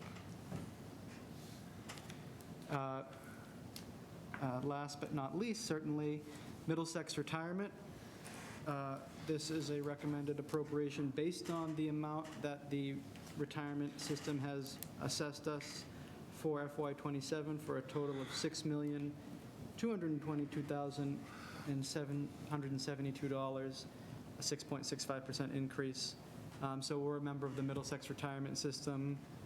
As a public employer in Massachusetts, we are required to provide a pension to retirement eligible, benefit eligible employees, and this is based on our assessment from the, really what's the foundation of that is the actuary results that are segmented out from the Middlesex retirement system for the town of Burlington.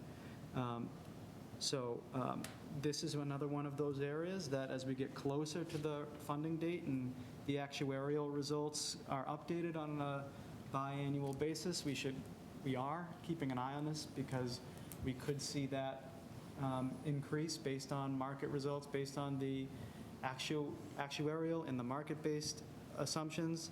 And so as we get closer to that date, as I've sort of put out already in a couple of venues now, this is sort of that watch area as we will want to make sure that the increases are monitored and managed, but being part of sort of an assessment-based plan, there's sort of little input on that, unfortunately, but we are definitely keeping an eye on that.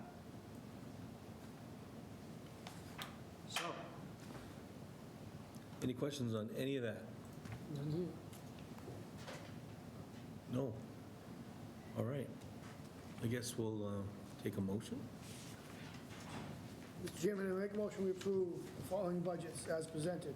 149 Central Administration, 149 Chapter 32B Employee Benefits, 149 Other Post-Employment Benefits, 149 Unemployment, 149 Town Insurance, 149 Financial Services, 149 Medicare, 710 Debt Service, 900 Negotiated Settlements, and 901 Middlesex Retirement.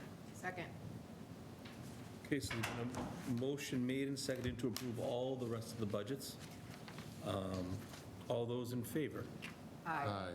Opposed, abstained. Chair's also an aye. That's 5-0. thank you very much, appreciate it. Thank you. Thanks for all your work on that. The whole team, to the whole team. All right, moving right along.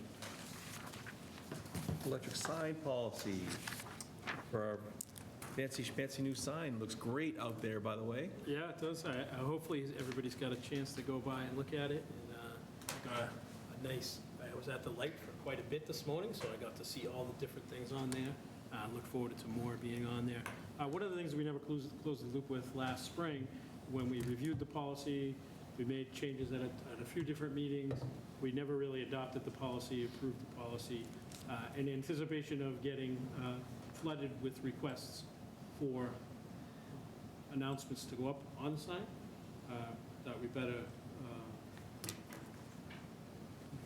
revisit this and have a policy approved or some guideline for us to use in the office when we get the requests. So shared where we were at last time. Like I said, we did several different meetings of going over the language. It's much different than how it started. There are a couple things we'd still need to do on our end is get a request form together, which will be a piece of cake and post it. So how these nonprofits could request to have something on the sign, we need a form for that. And then on our end, just nail down the process for how the request will be handled and approved. Or, if they don't fit perfectly in the policy, what's the process going to look like for that too? So, we'll have to talk about it more. Have we had any requests since it's gone up? Has anyone? Two, yeah. Really? We have a list of people that are leaving one policy. Okay. They've been requesting since January. I'm glad they're excited. Yeah, the two are the two that stopped by, and that's where all the time, so. Yeah, we did go over this. It's mostly the The easy stuff is the stuff that used to go on the previous sign, or people that were allowed to put their signs on the common before. We have a list of those in the policy, I think, who those folks are. Those are easy. But for anybody that's sort of out of the ordinary, it doesn't fit, isn't quite a town department, or isn't a nonprofit town, or someone's first time they're asking for something like that, it doesn't fit in the policy, we'll come to the board and ask. But if we have the policy approved, we can point everybody to it. Yeah. Say, this is why you don't fit right in the policy. Jim, question? Thank you, Mr. Chairman. I'm thinking maybe section 10, subsection G might be the best place for this, but it says messages will be displayed for a maximum of 14 days up to the dated event. Don't have a caveat that says in a town emergency, or if the town needs it, we reserve the right to change and prioritize town information over, so if someone says, oh, you gave me 14 days, and now I see there's a detour sign. So I think we should probably have something like, the town reserves the right to ... Okay. You get something added, sure. That's all. I had a question. Sarah? And I don't really know how this would fit into a policy or how to phrase it, but, so with the limitations of the hard vinyl signs is that there can only be one for an extended period of time. We get a little bit more flexibility with an electronic sign in that, and we don't want them flashing, we don't want them changing constantly, but we can display multiple messages within a certain time frame if there's multiple events Yeah. going on in town. So is there something is that just something that we take care of in the back end and doesn't need to be in the policy? Or are we saying something like displays change once every 30 minutes or whatever it is? Yeah, I think when we finalized sort of that process that was going to use was when we had Lieutenant or Sergeant maybe then Bascaroon in to talk about the safety issues and how often the sign could change. So if you went by right now, there's 5 messages and they change every 10 or 20 seconds. I can't remember what it is. Okay. But that's what Peter's recommendation was, to have it be static for at least 10 seconds, and, maybe between 10 and 30 seconds was the right time, depending on how many we have. Okay. But our plan was, if it meets the policy and can go up, we could have a bunch of different messages up there.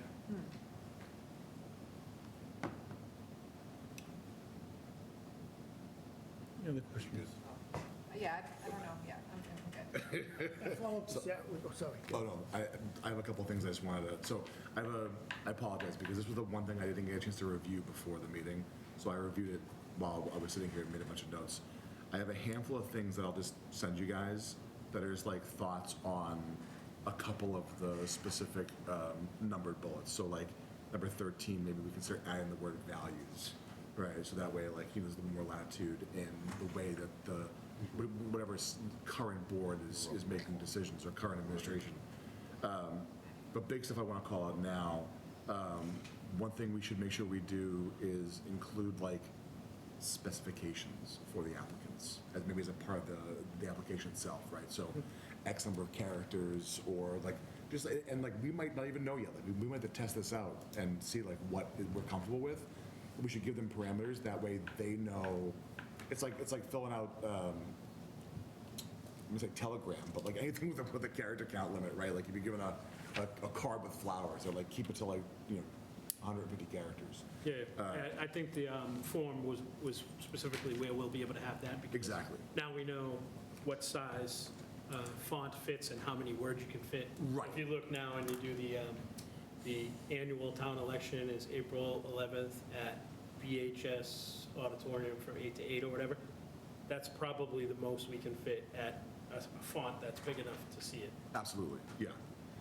And yeah, I agree. I think a lot of this should be in more of like the guidelines, not the actual, policy itself. I'm with Sarah on the display cycles, like we should just lock that down. But the thing that dawned on me was, as you were saying, JD, about how like we have 5 messages technically up there now, is do we want to create some kind of visual distinction between messages? Meaning, if the election takes 2 boards, right? Town election April 11th, and then the next one is, at BHF, just as an example.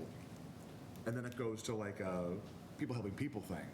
Does that need to somehow look visually different so people know they're seeing a new message? And again, I don't want to overcomplicate this. It's just, as I was looking at it and you were saying it, it popped in my head. I'll send the rest. I'd love to take a look at the new form when we have it. I think this is a great point. I'm not ready to vote on it yet. Yes, yeah, I think if we could get some feedback, I think who we've heard from so far are folks that were doing it before, so it will probably be an easy answer from us that we can do it. I think that we get the feedback from that. I know that Laura and Rachel have actually worked quite a bit on what the display can and can't do, so we'll be able to nail down the form to say this is what we can and can't do, but certainly would love feedback on display cycle length, number of, because that was sort of, we knew around what the minimum should be, and, the maximum was sort of at the same meeting, kind of just an add-on. It should be between here and here, but I guess our thinking was, however many we had, that's just how it would display. That's a good point about a transition between. So that's all good feedback we can add into. And can I just add on top of that? I know you're still going, but should we also think about adding a limit to how many, not just the cycle times, but how many messages we have going at once? Yeah. If, I don't know, I would want to know how, if I was applying to put my sign up there and there's 25 other signs going up, I would want to know that at least as a person, because that limits the visibility of their particular sign. So it might be good to think about that. I don't know. Agreed. And that 14-day was highlighted because that was just in the original one, and kind of one of the things that, I don't know, we don't know. It's not going to be perfect in the policy. Some of the, like an election, we might want to let people know a while ahead of time, and something else might not need to let them know till a week ahead of time. I think to Jim's point, right, the town reserves the right to monopolize that sign as much as we see fit. So if we want to start advertising the election in February, right, that's our prerogative to do that.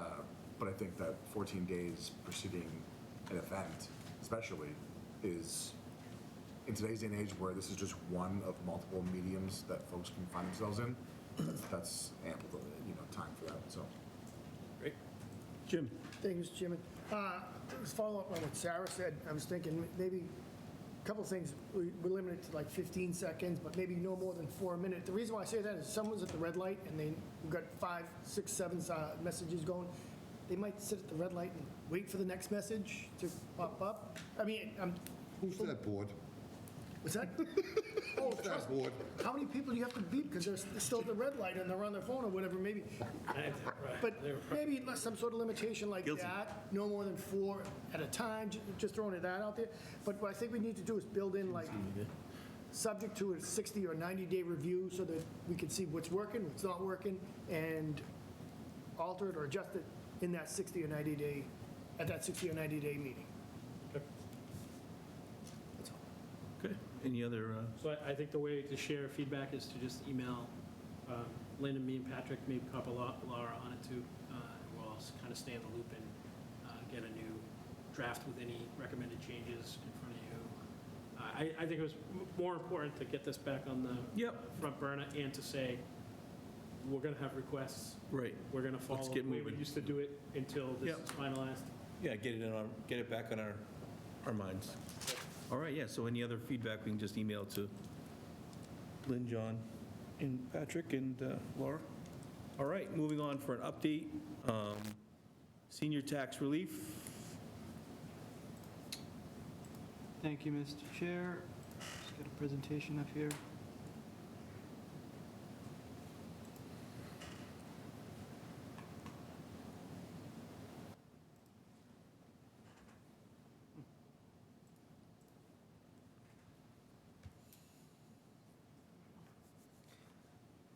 Thank you. And just some context about some of the slides we're going to be sharing tonight and why we're talking about senior tax relief options. I think, over the last 6 months or so, or probably longer, there's been a lot of discussion about the impacts to property tax that a number of projects that have been approved, a number of projects that actually have been disapproved, and just sort of the overall context of the average single-family tax bill and the increases there. And what's interesting is what's happening at the same time as, slowing growth in certain classes, like in the commercial sector. We've also seen significantly rising home values, which are sort of shifting the paradigm of what's happened in the last 20 years to be a different model for what's happened in the last 5 years as far as growth across classifications in value and sort of that average single-family home value. So I think that it's important to note that we are still and continue to be, as the residential taxpayers continue to be great beneficiaries of the commercial sector. The average tax bill for Burlington, just as a reminder, is just over $7,000, which is significantly lower than most of our comparable communities and about $1,000 lower than the statewide average. But I think it's still important for us to acknowledge and review options that we have to help the seniors in our community that might be on fixed incomes, that might need a little bit of assistance. And I think that this is sort of the first step. Well, this is a culmination of many steps into really understanding what options may be available. So what I'll do in this presentation is sort of talk a little bit about the current programs we have and talk about some of the options we have to explore as a community. And I have packaged those from sort of least difficult to most difficult as far as legislative approvals and other approvals that would be required. So looking at our current program, so Mass General Law, Chapter 59, Section 5, has a number of clauses and sections that provide tax exemptions to seniors who meet specific ownership, residency, income, and asset requirements.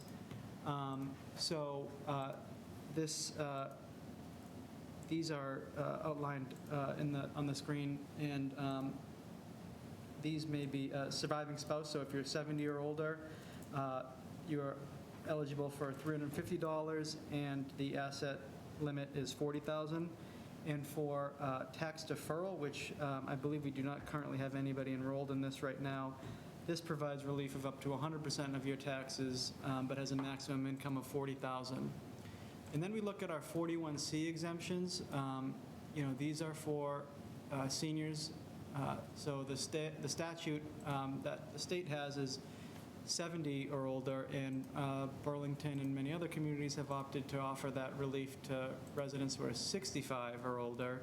And you see the maximum relief there is $1,000 and some of the different asset and income limits for those programs. And then what is relatively new to Burlington, which we were able to award for the first time this year, is the Elderly and Disabled Tax Fund Committee, which was voted in 2022. What that is, it's a committee comprised of residents and the assessor, collector, and the director of Council on Aging. That receives funds that are donated from the tax bills. So if you see on your tax bill or excise tax bill, you can donate to that fund. And what that allows is for that committee to then distribute those funds as an abatement. And this year, for the first time, they were able to provide 14 residents $400 each. There's still a balance in what they can do next year. So we'll talk a little bit about some opportunity there. And again, this is really sort of conversation starters for a number of these programs. And then finally, our senior volunteer work-off program, which the board made some changes to in 2024. And that provides up to $2,000 of an abatement for hours worked in the town department, in those income limits at $45,000 for singles and $55,000 for married filers. And I think that one of the challenges that we're seeing in some of the availability in these relief options are those asset and income limits. There have been some changes there. There are some there's a variety of options for managing those asset and income limits, which I'll talk about. But I think that that really ends up being a barrier for folks to qualify for them. And so the town has taken some steps there. In 2022, the senior tax income limits were increased by the Consumer Price Index. So that happened the last 3 years. The relief for those, the income limits there were increased by the Department of Revenue CPI. And you know, what's interesting is we can't just set that number. You know, there are communities, if you look at the communities that we compare ourselves to, that range from what that amount is based on when they adopted the CPI increase. So it was available beginning in 2002. So some of those communities that have been adopting it all this time, their increase is as much as their income limit for single filers, for example, is as much as $12,000 more than ours because they had the benefit of all those CPI increases. So catching up to them, we won't be able to catch up to those. But what else can we do to supplement some of those relief programs is what we'll talk about. And then in 2022, at the same town meeting, the town established the Elderly and Disabled Tax Fund, which for the first time this year was able to provide relief to those qualifying residents who applied. And then in 2024, increasing the maximum in accordance with the law change to $2,000 maximum benefit for the senior work-off or the senior volunteer program. So now I'll walk through some of the options that we can consider, and these are sort of, as I mentioned, from the least amount of barriers to the most, in my view at least. And so the senior tax work-off program, again, these are the sort of barriers, the guardrails around that. You can be 60 or older for that program, and a $45,000 income limit for individuals or $55,000 for married filers. And this is a program that the select board can almost make all the programmatic changes to.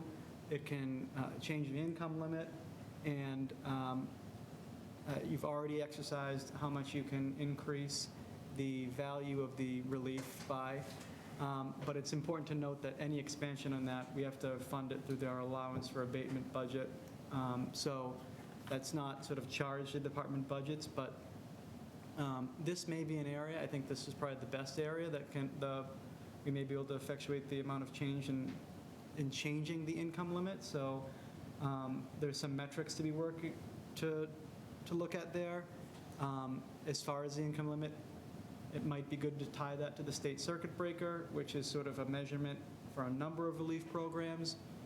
And I think that we will have to evaluate how much that will require as far as abatements go if the program were to, say, double what the impact would be. But I think that this really has, a healthy program can really pay dividends for the town by having people work in offices and provide, extreme value. I've seen communities that really have a sort of an army of volunteers, right, that play a critical role in delivering services, and it can run the gamut of what they do. And it can be providing regular programming at the Council on Aging. It can be assisting the town clerk's office during election time. It can be really anything, filling gaps when needed for staffing shortages. So I think that there's a lot to talk about here and a lot of opportunity to provide relief to people.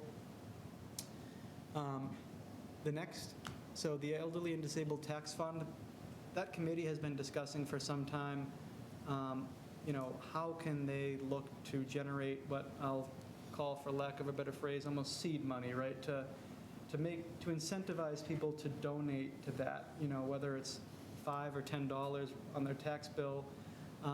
And so one of the things that the committee has batted around with me is a potential warrant article, which will be before the board. The normal warrant article process to incentivize donations to that program. So one of the things that I've been working with them on is an article that may provide a small sum, $20,000 or so, to match the dollar-for-dollar donations to that fund up to $20,000, which is a little different for us, right? A little different for a municipal funding mechanism, but what it could do is that provide sort of almost an opportunity to double the program if there's qualified applicants to that, by incentivizing residents and taxpayers to realize that their donation to that fund may go a little bit further in the first couple of years. So that would require, obviously, an appropriation from town meeting, would require, the warrant article review process, but that is one option that we may be able to increase the number of people we're helping. I think that that's sort of the goal here. A lot of the exemptions have a small number of eligible participants or eligible applicants, and I think that finding those barriers and sort of reducing them to get folks eligible. The next is modifications to the tax deferral program. So right now, the income limit is $40,000 for that, which may be difficult for folks. We don't have anybody in this program right now, I believe. And the law allows, with the approval of town meeting, us to increase the income limits to the state circuit breaker, which is $75,000 for single filers and $112,000 for married. The sort of interest rate that is set up by statute is 8%. We've adopted 4% at some point in the past. So what this is basically allows somebody to enter into basically an agreement with the assessor and the treasurer to defer up to 100% of their taxes if they are unable to pay their taxes. And what happens is, upon the sale of their house or their death, those taxes are then paid with the applicable interest. So this can be a really good program for people that that are struggling, that need assistance, that need a financial assistance, and really doesn't leave the town a whole lot of exposure as far as, from a cash basis. So I think it's probably worth looking at that. That would require town meeting approval. And, there's protections for the town in this. We place a lien on the house, and we're able to collect upon the sale or the establishment of an estate for that person. Now, the next two are a little bit more difficult as far as how they're either funded or how they'd be established. So we talked about the 41C benefits. So we received some actual reimbursement from the state, or state receipts for people that qualify for the 41C $1,000 tax relief program. There's something that is not very widely adopted, which is called 41C ½ and it exempts 5% of the average single-family assessment for qualifying seniors that meet those thresholds, like that follow the circuit breaker, 75,000 for single filers and 112 for married. And what this does is it's a little bit of a hybrid tax relief program. So for us in Burlington, it might not make a whole lot of sense based on how the numbers would work, but what that does is you can exempt actually 5 to 20% of the average assessment for qualifying seniors. So if it was 5% for us, that would be about $350 in tax relief. But there's no reimbursement from the state for that, or even partial reimbursement. And what happens is it creates almost a shift within the shift that all other residential taxpayers who do not qualify would pay for that amount of relief. This is not a very widely adopted program. We've seen a couple communities do it. I think that for the amount of relief it provides and the impact that it could have on other taxpayers, it's not the preferred option, at least from my perspective.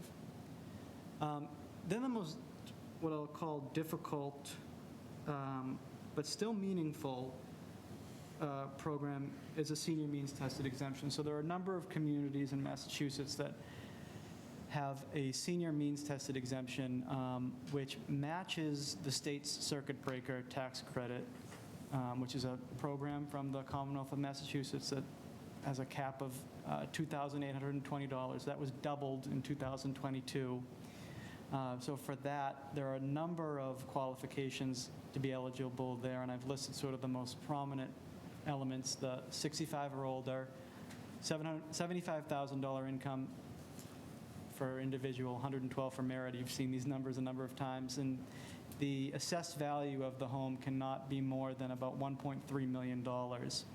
And what's interesting is many communities that adopt this, that provide that pretty significant relief, and it's not everybody gets the full amount. You can match it up from 50 to 200% of what they receive from the circuit breaker.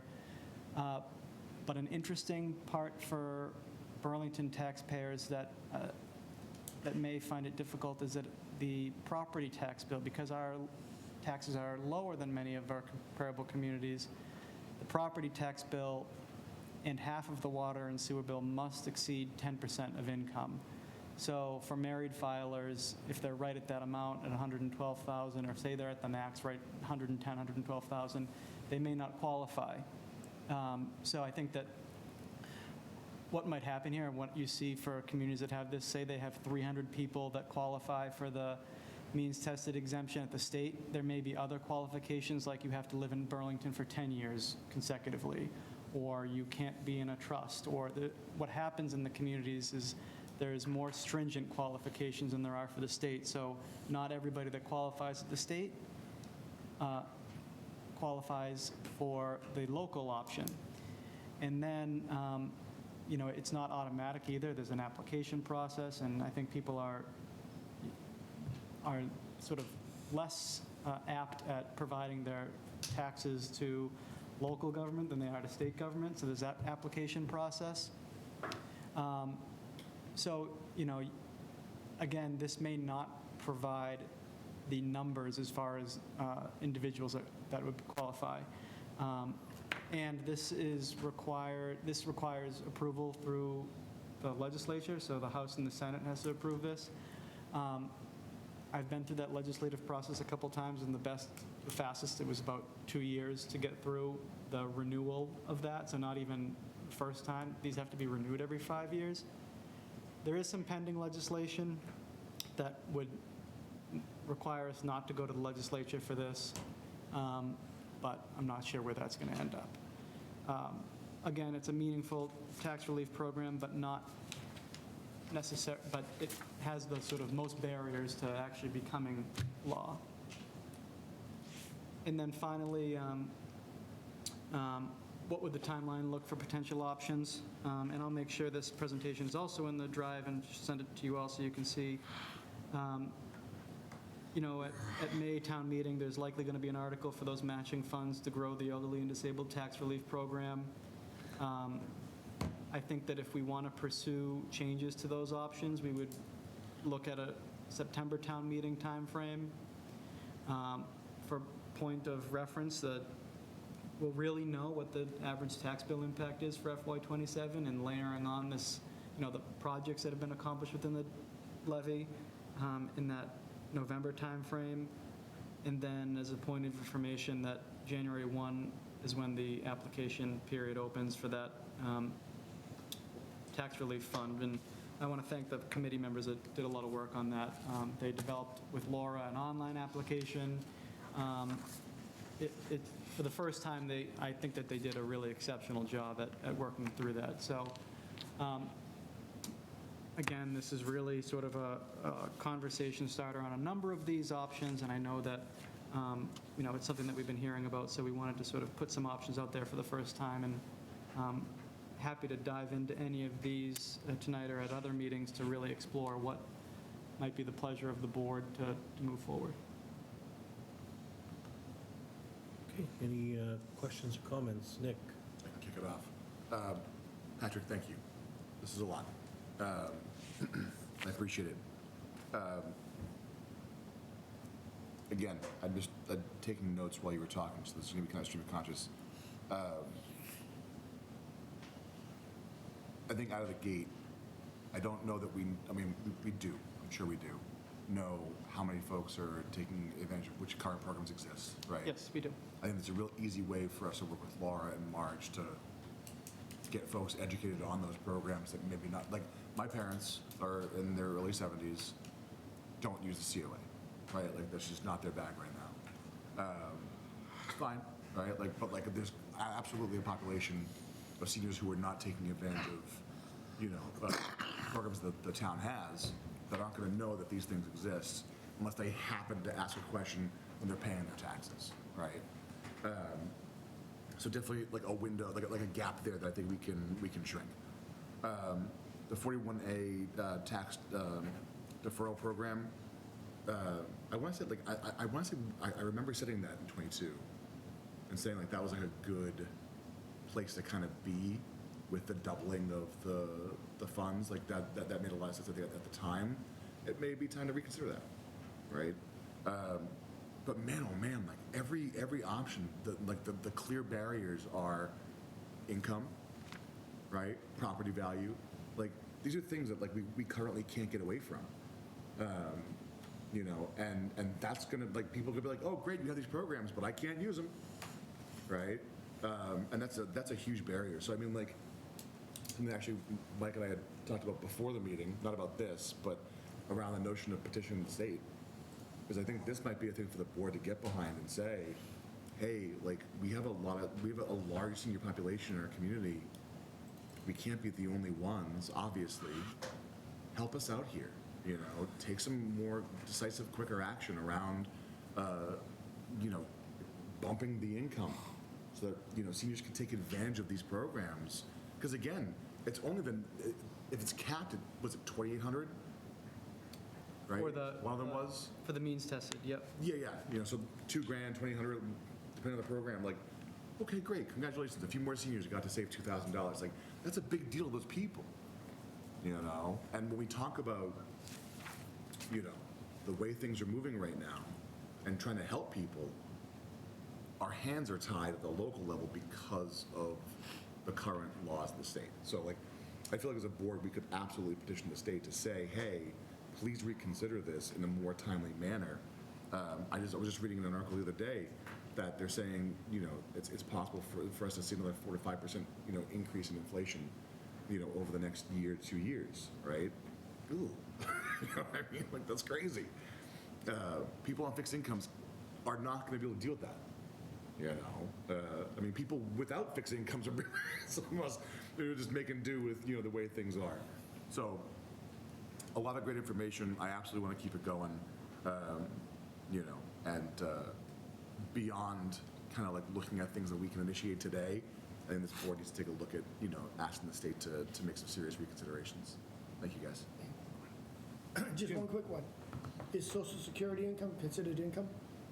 So, yes, and there is a sort of exemption of Social Security income that the DOR is like almost like a standard deduction for it. So there's an amount that they deduct off of that, but it is income, but not always the full Social Security benefit. Thank you. Sarah? Quick question, for the elderly and disabled tax fund, have there been discussions about other ways to donate to that? Because right now we're restricted to the tax bill, right? Right. How many people don't even see that because it goes through their...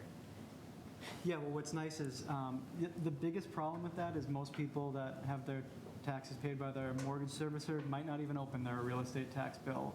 We did have it added to the excise tax bill, which is, not everybody has it there, you know, communities that do this. So that was, I thought, a pretty unique opportunity because everybody has to open that and everybody has to pay that individually. But yeah, I think that there's been ideas for how to really drive donations to that. And I think that initially I was skeptical about that being an account that is anything but sort of donations because that's the idea behind it. And, you know, I don't think that that's a fund that we should be appropriating funds to every single year because it's sort of like taxing people to give it back to a small amount of, small population. So I think that it might make sense to help drive awareness for folks to donate that by seeing some additional funds there. Yeah, I think that as Nick mentioned, that what are some ways that we can increase the number of people, the number of individuals, and that may be one of them that can qualify for some relief. Okay, that's all, thank you. All right, thank you, Patrick. Thank you. On to subcommittee reports. Anyone want to go? Jim's got nothing. Hey. I'll go. So first off, I want to thank Alex for talking about double polls earlier. I think it's obviously, a pet peeve of mine.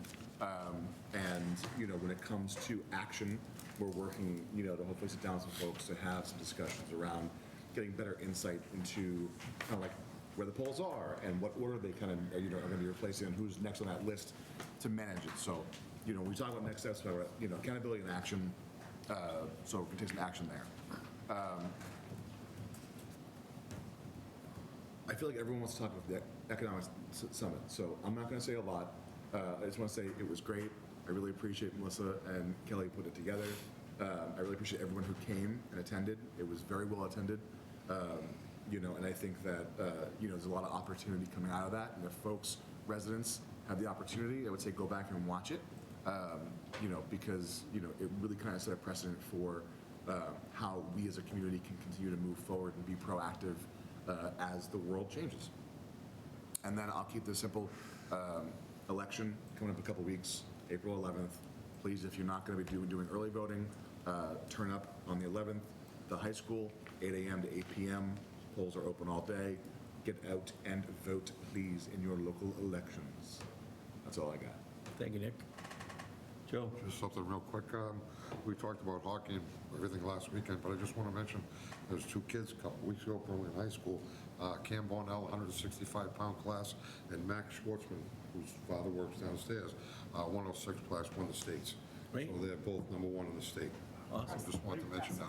What's that? Wrestling. Wrestling, yes. Did I say that? I don't I know. missed that? You said hockey. No, he said Oh, I said hockey. So you're talking about hockey. All right, so these kids are wrestlers. Just to be Very clear. good wrestlers. Just to be All right, clear. Just to make sure. Yes, That's they cool. are wrestlers. I That's just cool. want to give them a shout out. Thank you. That's good. That's all I have. Sarah? Okay, really quick. I don't have much to say on the economic development summit either, but I just want to echo Nick's sentiments that it was a really, really great night, and thank you to Melissa and Kelly for all the work they put on into that. It was very informative. I'd like to see more of those happen, targeted to other, I don't know, commercial sectors, small businesses, whatever. So I'm looking forward to that. And then just on the election as well, I want to call out and highlight some of the coverage that's been out there and information people can seek out. So that BCAT has a whole election center where they kind of put together all the candidate profiles, the interviews, debates, those kind of things. And then Burlington Buzz put out a bunch of candidate profiles as well. And she did some, what do they call it? Podcasts, yeah, they were really good. So, and specifically, it was really interesting reading the profiles from the town meeting members. I think we all know the people running for town-wide events, but for the other sectors and what their focuses are. So I'd really, really encourage you to look up your precinct, the people that are running for your precinct, and learn who you want to vote for. So that's all. Thanks. And mine were taken as usual, so pass it on to the town administrator. Yep, so I believe our next meeting is after the election. So we talked about it a few times today. Election's on April 11th. My last time as chair. My last meeting as chair. To add to the economic development, we do plan at our next meeting to have a staff report from, the takeaways from that. So Melissa will be here. She just wanted a chance to talk through that with her subcommittee, the Economic Vitality Committee, the advisory group, to sort of discuss those sort of things. The next planned event is a small business focus, so that'll be great. April, so we'll start at our next meeting. We'll approve the warrant articles are due on Friday. So we'll have those to you soon. We'll approve it on the 13th, and we'll start reviewing articles on the 13th also. We'll probably ask the board to hear from both zoning articles, you heard one tonight, there are two others, and also general bylaw articles. So we'll get you some information on those. And then I mentioned it last time, but because it's tomorrow night, folks from our rec department, our award-winning rec department, continues to rack up the awards tomorrow night at the Massachusetts Recreation and Parks Association annual event. Patrick will be representing us down there to congratulate the folks, but Kelly Lehman, who won Community Professional of the Year, Emma Andros, who's a therapeutic recreation person over there, she won the Therapeutic Rec Award. Eva Burbidge is also Therapeutic Rec, won Outstanding Student Award. She's finishing up school as we speak. And then the department as a whole won a Community Impact Award for the Northeast region for their, one of the programs, the I Can Bike program. So shout out to all those folks. And 2 years in a row, Brendan won an award at it last year too. So keep on rolling over there. All right. And the sign is up and running. We already talked about it. Thank you, JD. Thank you for pointing out it's the last meeting for the election, so it's my last meeting as your chair. Thank you for your confidence in me this year. It has been a year, and look forward to passing on the chair to someone else after this year, so. All right, last time I'll bang the gavel. I'll take a motion. Motion to adjourn. Second. Motion made and seconded. All those in favor? Aye. Opposed, abstained, 5-0. We are adjourned.